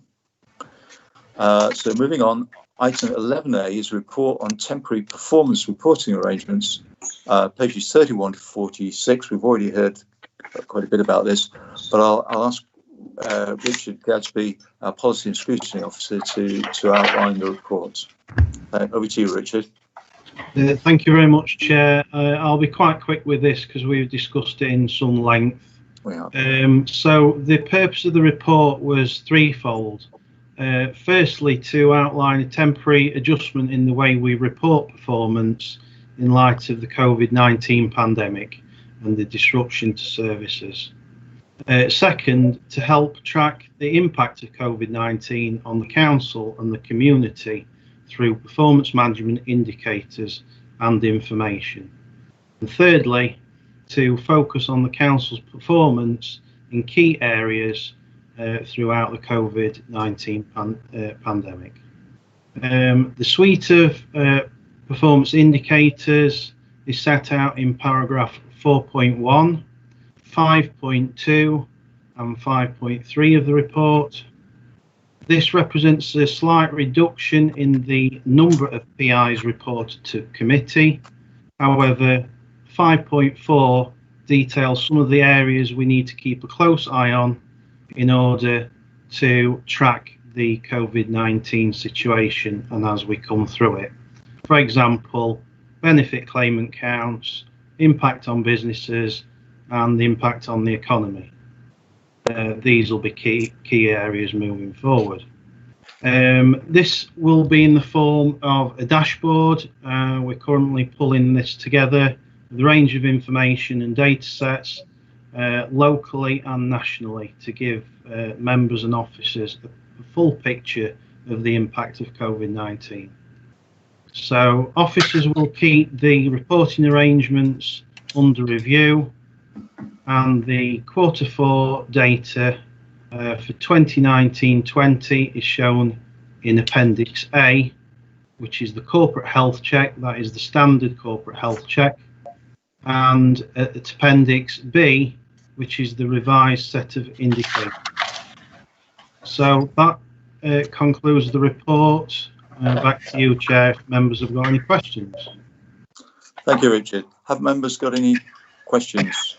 John, can I just a quick one? Obviously, given what's been in the news, and you know that it was a question that I raised with fellow Labour councillors, but children on free school meals, I wonder whether that's an extra thing that we would like to or would be able to track, because I think we're relatively high in Basset Law anyway, but that might be something that we see go up. Might just be another thing to include under 5.4.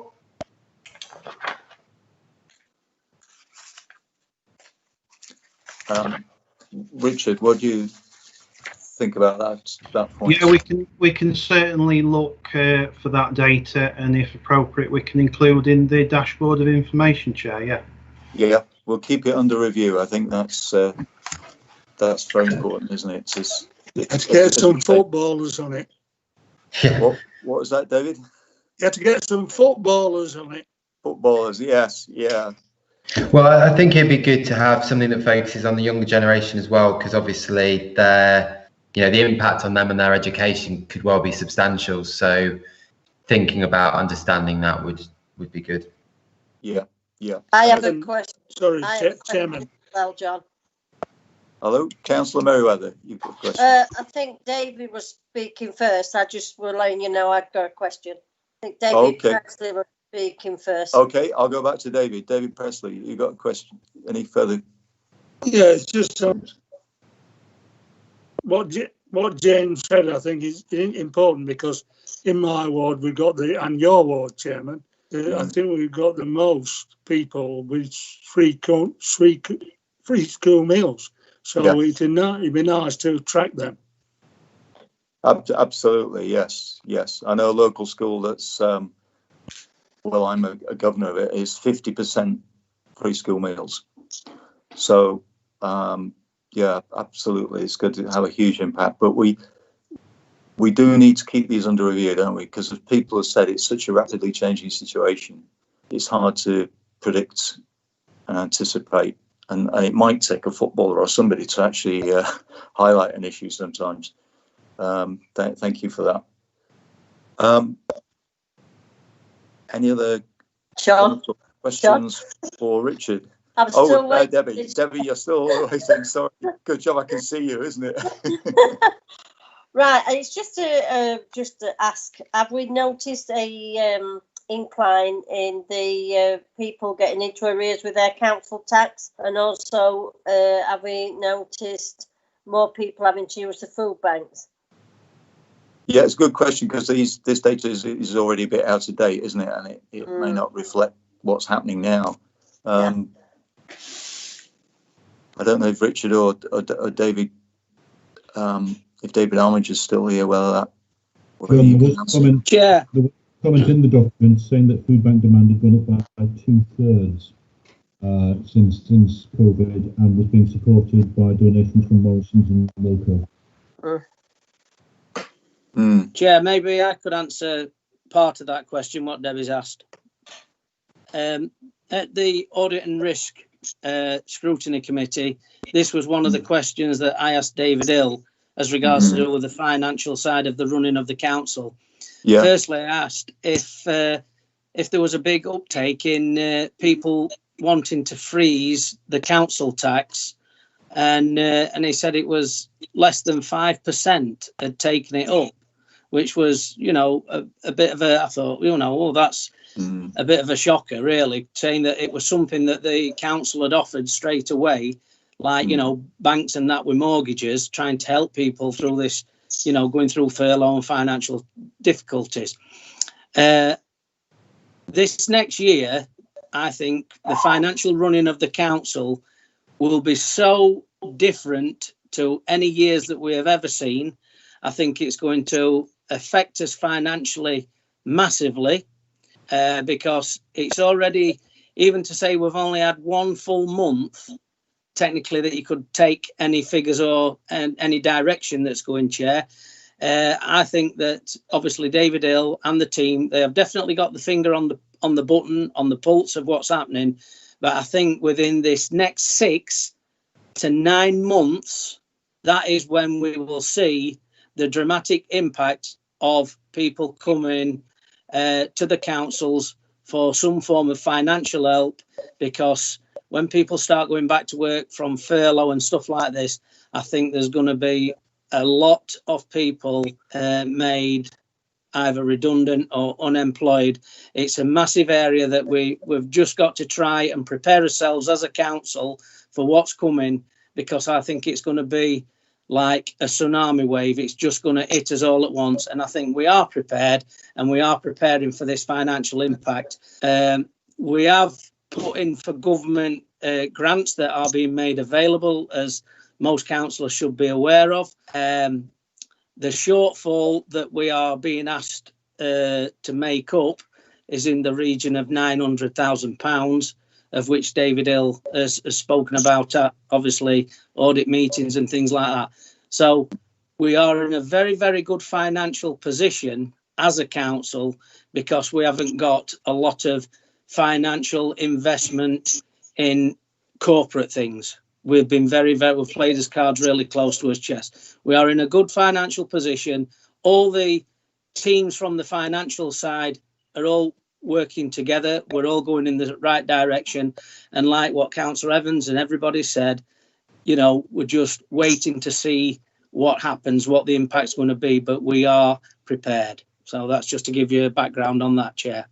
Thank you, David. Thank you, Councillor Chalmers. So, yeah, at the moment, we may not have any officers with us who can answer the detail of what's happening at the moment, but that's certainly something we'll need to keep an eye on. And just a reminder that if you submit your questions in advance, we can make sure we get a response on that.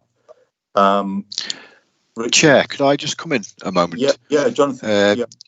Just to touch on Councillor Nash's point earlier, if members of committee have suggestions for the COVID reporting dashboard, and I've made a note of Councillor Nash's suggestions around footfall in the town centres and the school meals, can they please contact the policy and communications unit with those suggestions for the dashboard, and then we can get them looked at and get them incorporated into what we'll be looking to report as the COVID pandemic response. But yeah, if members have got those suggestions, please submit them to us. Jonathan, while you're there, we don't want to make work for officers who are focused on life and limb issues at the moment, but just wondering if it'd be appropriate for the next committee to have a brief report from finance on the impact of the COVID crisis in terms of council tax arrears and housing rent arrears. Absolutely, it's something we can certainly work with Dave Hill's teams on pulling together for the next ONS meeting. Yeah, thank you. Yeah, thank you, Councillor Merriweather. Yeah, it's a relevant question. have we got any further comments and questions on that point on Richard's report? Can I ask a question, please, Chair? Yeah, certainly. I don't know whether anyone could answer this at the time, but the education part of this as well, I'm a governor to school too, but is who monitors? I'd like to know really. I can have a report sometime, not now. Who monitors the children going to school? What percentage are going into schools? And is it a county issue or is it a district? I know it's a county schools, but I'd like to really know what percentage go into school and how many children are not getting educated until September. We've got the year ones going in, year 6 going in. But it would be interesting to know just what percentage, John, that they have got going in. Like your schools, we've got vulnerable children that should be in school. Yeah. And I'm just wondering where we'd get information from that sort, because it wasn't a question I put forward. I think thank you. Thank you, Maddie. Yeah, I think it's a really good question because it's probably having huge impacts, as you say, especially on families and children that struggle with attendance already. And this is a county issue primarily. When we looked at school exclusions last year, that was under the community safety heading. Yeah, the community safety partnership. Yeah, it was about safety and trying to think of the right phrase, but safeguarding. That does concern me because the safety of the children that's not actually going. Yeah, and this could well come under that same heading. Yeah, it's kind of ultimately a safeguarding issue, which does come under us. It does come under us with Gerald Connor, who was good to give all that information before. We've had it from government before. We had it from Ofsted before, and I'm wondering what Ofsted think of it and how they deal with it. And I'm just wondering if it's something we do or we don't. But because of our exclusion issues before, I think it's something as a council we should know about. Well, the next item is the work programme, and I think Scrutiny's got a role in the recovery phase, not so much immediately now, but in terms of looking at, how we recover and the impacts of all this on the community. So, yeah, that's good point. I don't know whether Richard or Jonathan want to comment on that. No comments from me, Chair. I think that is particularly a county issue. We've not got access to that data. I've certainly not seen that data, but if there is any indicators out there, we'll have a look for them and look to put impacts of young people onto the dashboard. Yeah, it's not our performance in terms of an issue. Yeah. But thank you, Richard. If you could just, if it comes up anywhere, if you wouldn't mind just keeping us in the loop of as such that we might not be able to do anything, but at least we could know the impact really. If there aren't any more comments or questions on Richard's report, I'll move to the recommendations. I'm sorry, Chair. I've got one. Yeah. I like listening to some excellent points made by two colleagues there. Is it not maybe appropriate that as part of the post-COVID reporting, we have a particular section regarding young people and Basset Law? Because I have genuine fears that in our communities, they've just been forgotten. And with respect, I see, there's parents in my villages who are saying, we're not sending the kids to school, they're not doing anything. And there's a full timetable run at my local school. They're missing out on 2 months of education. I know of children who I've got, whose parents just seen it as a long summer holiday. Some parents have serious financial issues who we're trying to help. And I think having a specific focus on young people is crucial within this report. Yeah. So in terms of what I said before about, our role in terms of community safety and safeguarding, I think you're right. It could come under that heading in terms of performance indicators. And the other aspect for me is that this impact will be felt for Basset Law in 6-7 years' time when we've got school leavers who, for no fault of their own, aren't able to compete with other areas through no fault of their own. So for Basset Law District Council, I know what we're saying, that the raw data at this time is a county issue, but the impacts can be a district issue. Oh yeah, yeah. I take your point. Yeah, it was the same with the school exclusions. It affects our community that we represent. Jonathan, I don't know whether you've got any views on this in terms of the reporting. We can certainly add in a young people stream on the performance dashboard, definitely. Thank you. Thank you. I mean, we can contact county to see what sort of data is being collected. And, yeah, thank you. I appreciate that, and I think some really good points from members there. That's what Scrutiny is about, actually. Thank you, Jonathan. Raising the issues that we're concerned about. Thank you for that. So, is it okay if I move now to the recommendations? I will have to go around again to ask you all anyway, but so if you do think of something, you can shout up then. But the recommendations at 12.1 and 12.2 are that members determine if any further action is required to address any performance indicator shown in the appendices.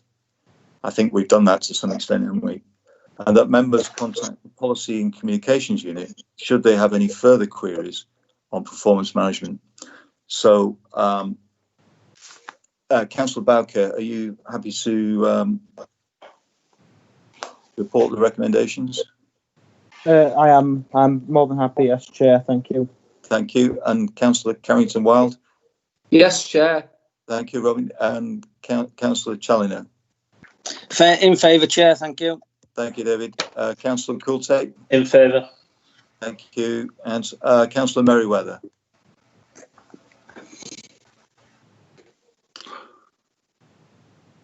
I'm probably seeing through, John. I am apologising, but yes, I'm in favour. Good. Thank you, Debbie. Councillor Nave? Yes, John. Thank you, James. Councillor Plevin? In favour.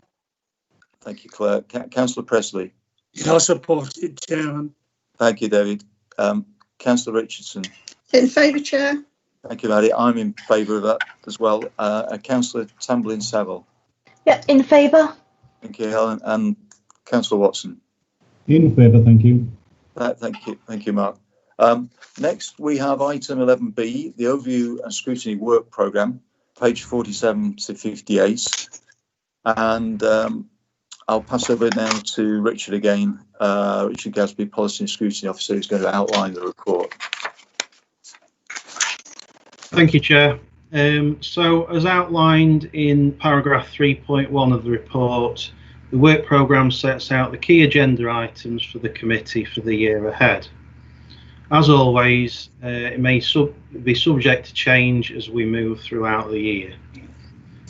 Paragraph 3.2 states that the COVID-19 pandemic has had implications on the work programme in a number of ways.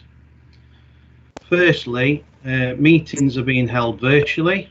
This presents a key challenge for scrutiny, and especially it impacts on the ability to conduct evidence sessions, particularly with external witnesses.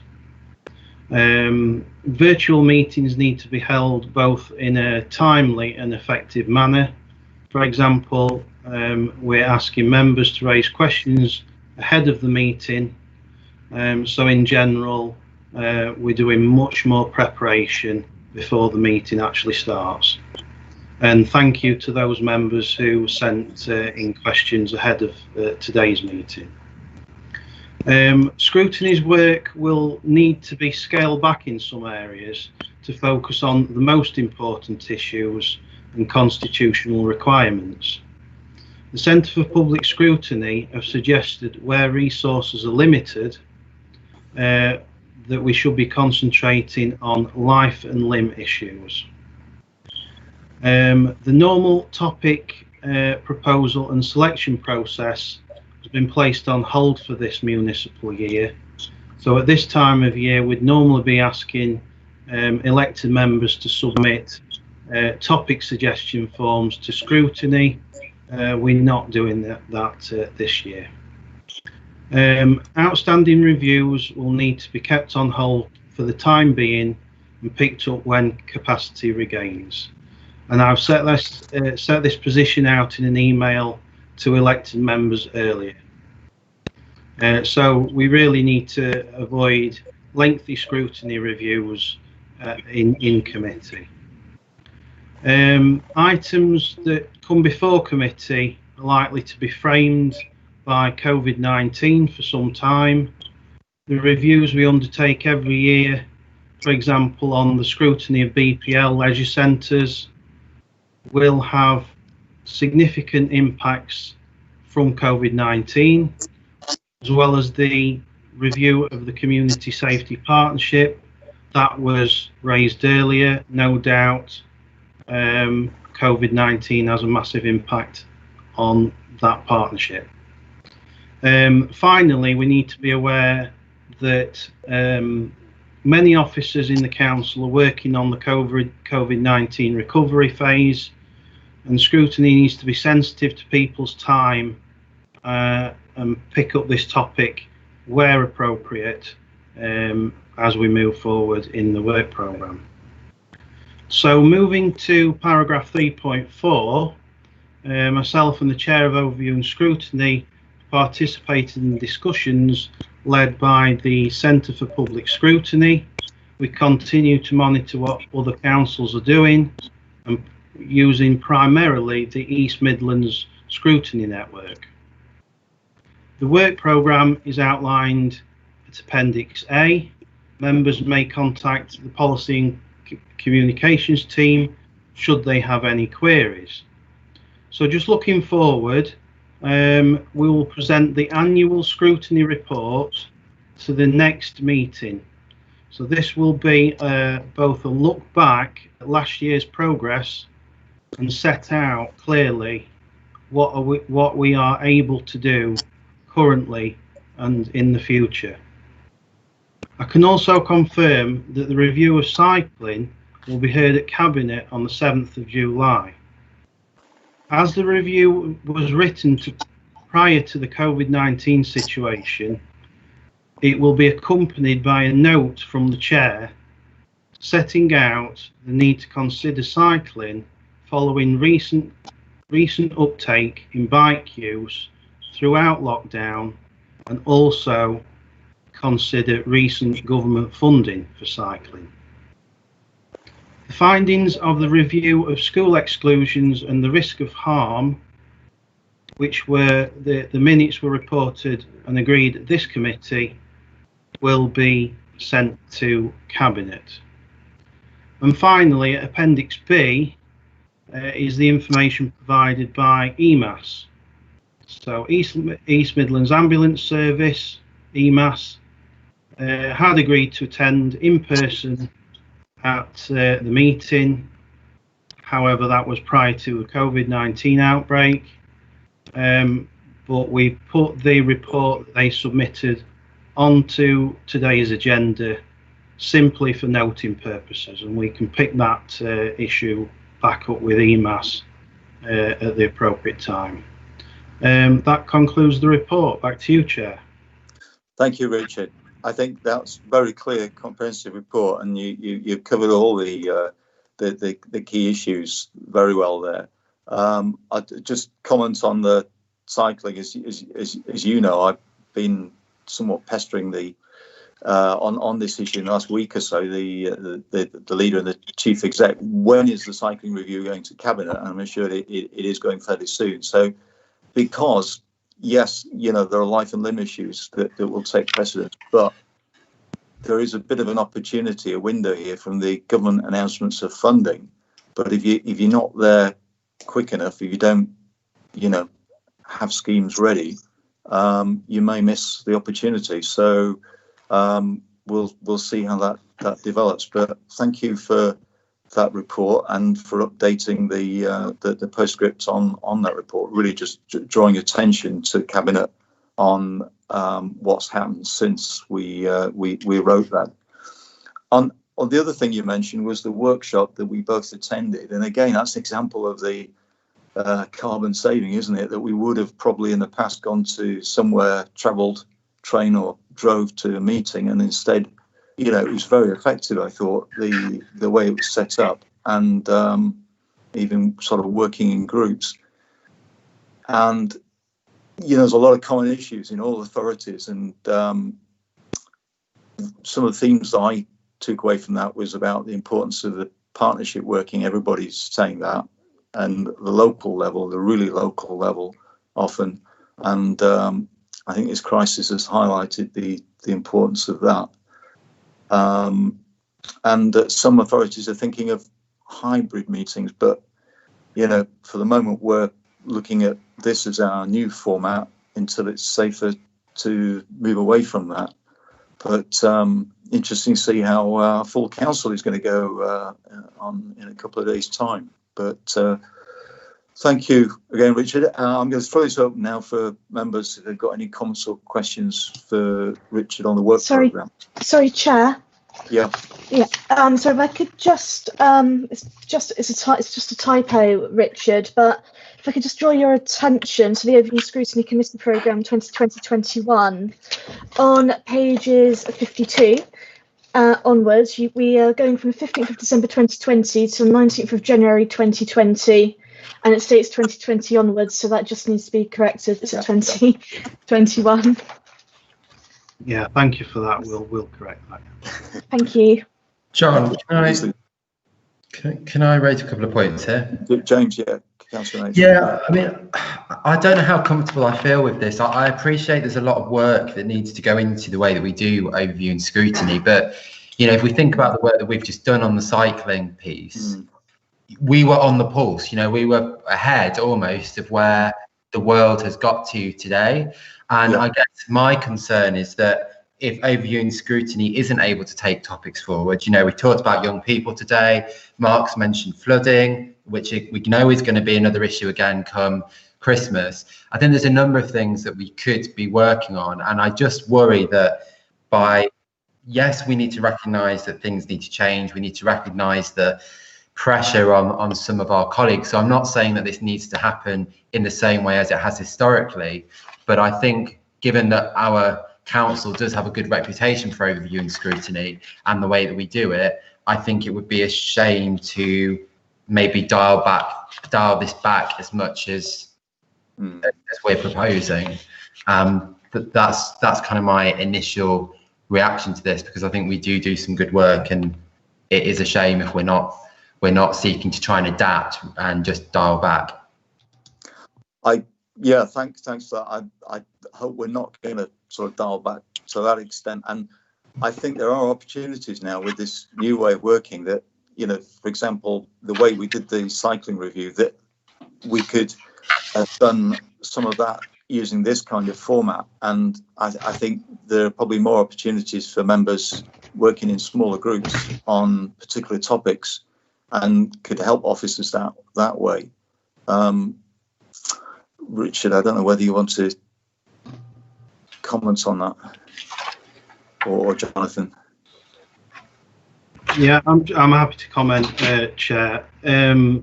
Obviously, it's a difficult one. We're very conscious of time within committee, and obviously I mentioned about having external witnesses in. But for example, the flooding review would include external witnesses, and I don't know how people would feel about attending a meeting that's being live streamed onto YouTube. So there's obviously some conversations need to be had there. It's how this format would work in terms of an evidence session for external partners. But obviously we can, when capacity regains, use task and finish working groups in this sort of format. And the beauty about those is that they're not, they're held in private and confidential. They're not broadcast on YouTube, and obviously witnesses may choose to participate in those that they might not otherwise. So it's definitely an option. We've got the tools that we can do it with, but the question is capacity. And I don't know if Jonathan may have any views on.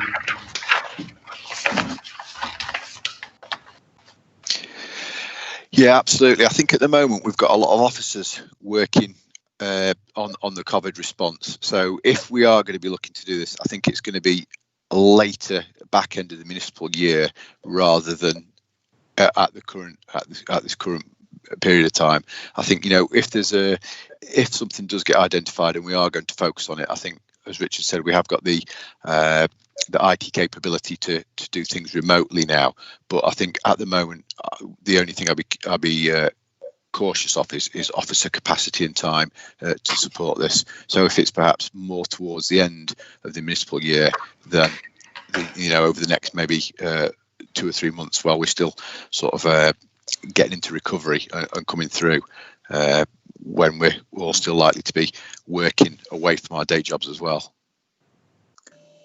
Thank you, Jonathan. Chair, could I just come in? Can I just say, I think, you know, what Jonathan said, in the next 2 or 3 months, it's going to be life and limb issues. A lot of officers are pretty pulled out on some of that kind of work. But looking ahead in the recovery phase, I think Scrutiny's got a crucial role in terms of learning as an organisation and improving. So, anyway, David, Councillor Presley, I think you wanted to come in. No, it was me, Chair. Oh, was it? I'm trying to work. I can't see everyone. That's quite all right. Yeah, I'm in the forgiving mood. Just 3 points. I raised this before where the cycling was concerned, is that we need to keep the pressure up on that, because when funding comes forward, we've already got a plan in place. We've done a lot of the groundwork already before this started, and we've got an opportunity to secure funding to really improve the connectivity with cycling in the district and with the county and our partners in other counties. Secondly, where the flooding is concerned, we really need something back before the anniversary of the floods in November. And I understand that officers are having the time is very precious at the moment, but a lot of the background work for that will be coming from county as well, because they're the responsible authority to investigate whenever water's flooded and egressed into a property. So I expect a lot of that work would have been started, if not completed, before this. So hopefully that will be not too an erroneous task on our officers to pull that together sometime before November. I certainly wouldn't want anything really before the end of October on that. And finally, on the when we're looking at youth and children's issues where education and poverty is concerned, again, there's going to be a lot of push from national and also county and regional to bring together statistics on that. And again, a lot of that work can be done for us. It'll be a case of pulling out the figures that will be, the trends will be known, and we'll be able to pull out those figures. It's where it will impact locally and down to individual villages and wards where our role, I think, will be more are more concerned. And again, we can use the building blocks, the foundations of the national and the regionals and the county statistics to ask questions on that. And it doesn't necessarily have to be a meeting where we're all looking face to face down a computer screen. We can ask the questions and get reports from the information that will be coming forward, and then we can fit it around what our needs are locally, because this is only going to increase the poverty gap. It's only going to increase deprivation. It's only going to increase child poverty. And so we need to be ready to address that and highlight that, because otherwise, you know, there's going to be a whole generation that's going to miss out on part of their education, and certainly have their whole futures impacted on the levels of poverty that's going to be incurred over the next year. Thank you for that. Thank you, Robin. If I could sum up, it might be helpful. I think there is sort of, in terms of the work programme going forward in the recovery phase, once we've got out of the immediate crisis, looking into the autumn, I think as a committee we're interested in 3 main themes. So children and young people, and as you said, that gap, the poverty gap and so on, that will be getting worse, the deprivation. The other thing was the cycling, because there's been a step change there, and we don't want to miss the opportunity provided by the government funding. We've got to have schemes ready. And then the flooding. as you said, I think we're all very aware of that, at the back of our minds, that the weather seems to be getting more and more unpredictable, and before we know it, we'll be in November and rain again. So, yeah, there's a capacity issue at the moment, but October, November, we're wanting to be get that moving. But in what format? This is something we've got to work out in terms of what's possible in terms of capacity using the new technology going forward. But I thank you everyone for your contributions. Chair, I think Sorry. Sorry, Chair, is it okay if I come in? Yes, Alan. Yeah, thanks. It's just to follow on from Councillor Nation, actually, Councillor Canton Wild as well. First of all, I completely take on board Richard's and Jonathan's points, and obviously the amount of work that the officers have put in, not just with their normal roles, but going outside and getting involved with the COVID response. And thank you for that.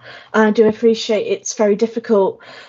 My concern is, though, with reviews being postponed, scrutiny things being postponed, that scrutiny still needs to happen, and I'm just concerned that with things being pushed back, we've got, the weather, as you said, the weather's changing, the flooding could well happen again before we've had a chance to scrutinise it. Not that we can't do anything to stop it, but yeah, I take on board about officer capacity, but I don't feel comfortable with not going ahead and scrutinising things where possible. We can make use of this technology. I understand that witnesses may not want to be live streamed, but is there any reason why does that there's ways around that? Maybe they don't need to be on the camera, maybe it can be written evidence. I'm just really concerned about not scrutinising properly, for lack of a better term, but not intentionally, but you take my point. Yeah,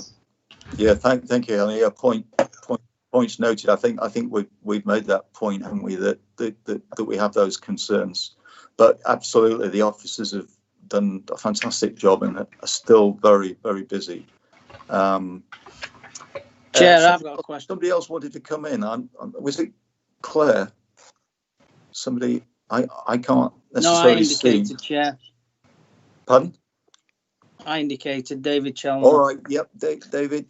It's just something from Richard's report, I think, that is just as important as all the issues that this committee has raised, and that is obviously the council works in partnership with BPL.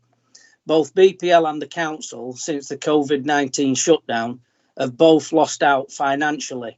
This is going to have a massive impact both on the council and also to BPL, who we work in partnership with, but they are also a charitable trust. I think it's important that that we do get a report of some sort, that just to give the committee a picture of the way that things are progressing.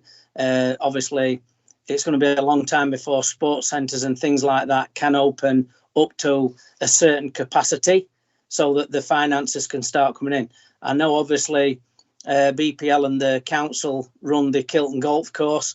Golf courses are allowing to be opened as regard, because Robin said that he went and had a round of golf, so it's obvious that golf courses are reopening now. So the thing is this is one of the other sides of things. This is having the financial impact on the council and the running of the council. So I think it's important that we do keep up to date, because there are quite a few charities out there within the country that are struggling for finances and backing. And BPL, obviously, we know contracts have been scrutinised and things like that. And I think contracts have been signed up for us to progress forward. The last thing we want is for any complications within these contracts that people can't keep up to what they've signed up to. I think it's an important issue that we do need updating on, like all the issues we've raised, Chair. Thank you.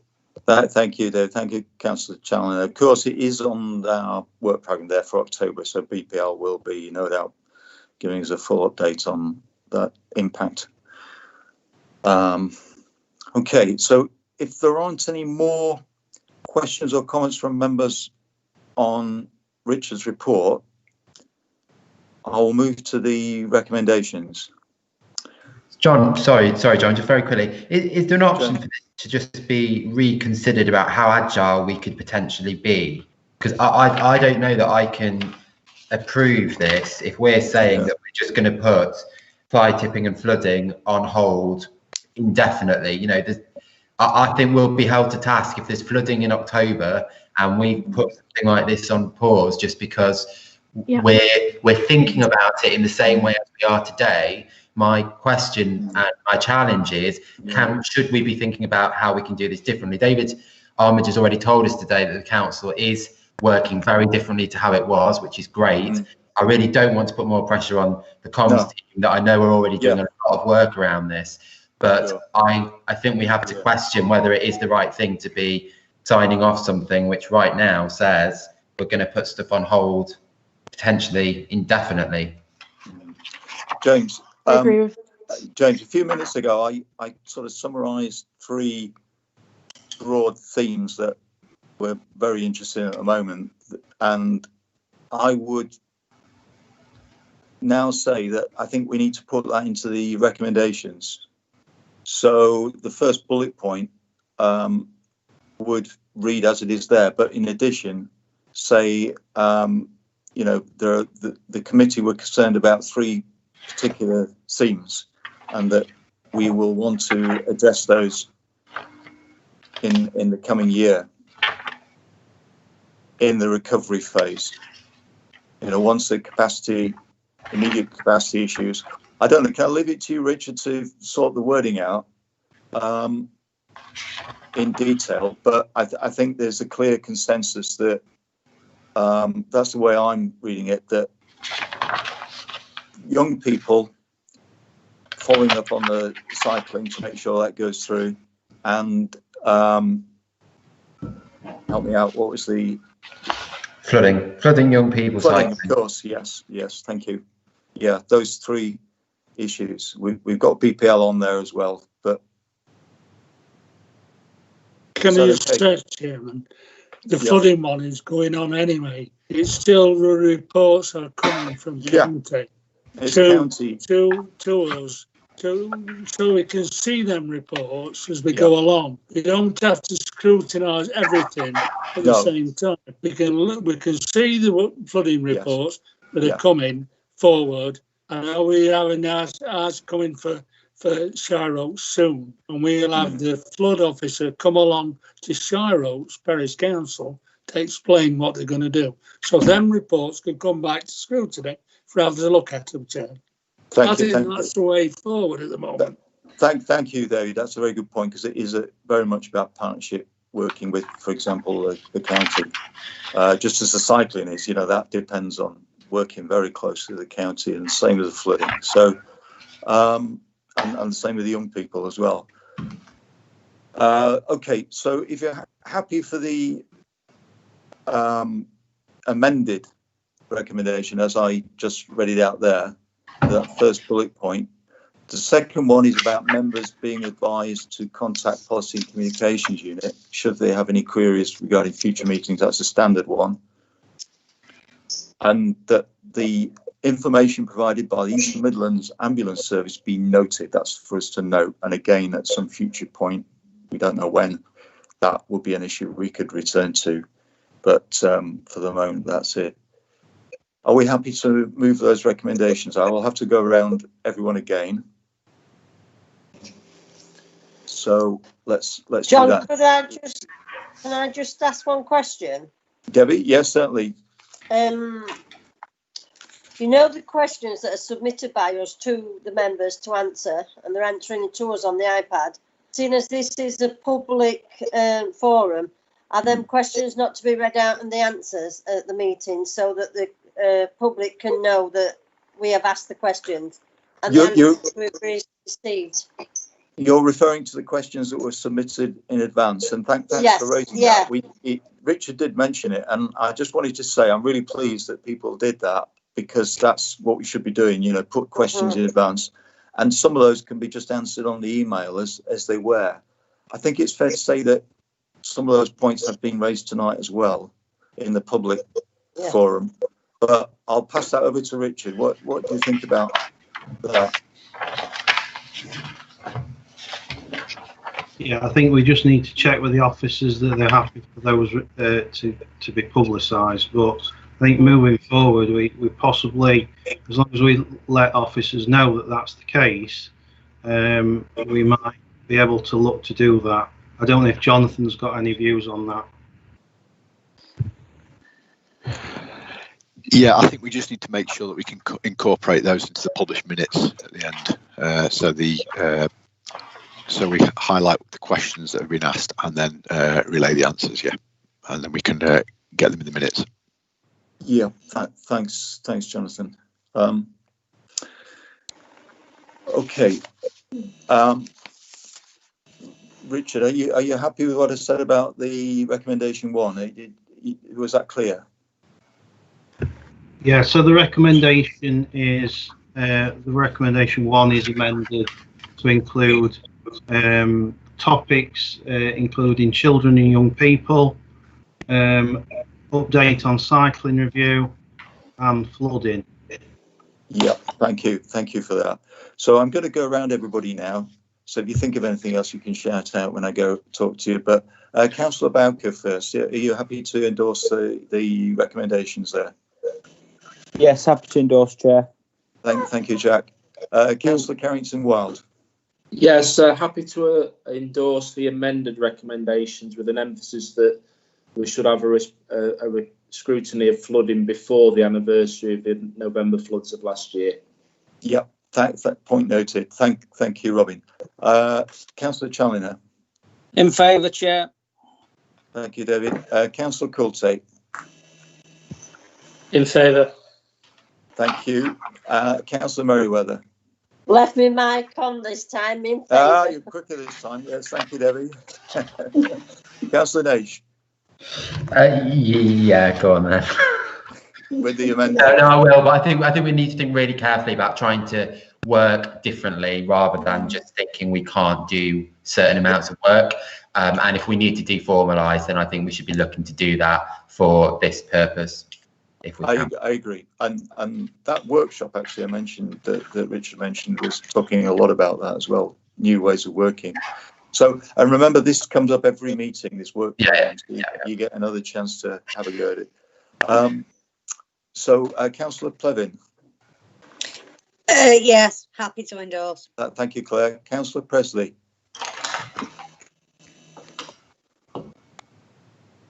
David? Happy to endorse, Chairman. Thank you. Councillor Richardson. Yeah, happy to endorse the questions that come forward, which we can send in. But sometimes as we're going along, some member will trigger another question off, which is the reason why I brought the children and young people's question forwards, because sometimes it does happen like that, as long as it's not 5 questions like I sent. So I won't do that, Thanks, Chair, I agree. Thank you, Maddie. Yeah, and I endorse it. I agree with that, obviously. And Councillor Tamblyn-Saville. Thanks, Chair. I appreciate the amendments. I do still have concerns. So I am very, very sorry. I do appreciate the work that's gone in, but I do have those concerns, and for that reason, I can't endorse it. I am sorry. Okay. All right. Councillor Watson. As amended to bring in those 3 issues, I am happy to support, but clearly this is something we'll need to revisit each meeting. I think that's noted. I think we do appreciate the concerns. I think that have been expressed by a lot of people tonight, and Helen, not just you. Obviously, there's other people that feel that the scrutiny's got a crucial role. But clearly there's capacity issues at the moment and life and limb issues. So thank you very much, everybody. We'll move on to Section B, items for discussion in private. There are no confidential items. Item 12, there are no ways of call-in. Item 13, possible call-in decisions made by Cabinet. There are none. Item 14, any other business which the Chairman considers to be urgent. There's nothing else. So that concludes the meeting. Thank you all very much. I think this format does make the meetings a bit longer, but I appreciate people putting questions in advance and doing the homework beforehand. So I think it's been good scrutiny work. We saved on time. Chair, can I just say well done there? I'm sick of these meetings to death via Zoom and Skype. Very well chaired. Thank you for giving everybody. Thank you, Anne. Yeah, if I could second that. Thank you very much, Councillor Shepherd. It was a really good meeting. Thank you. It can be quite exhausting.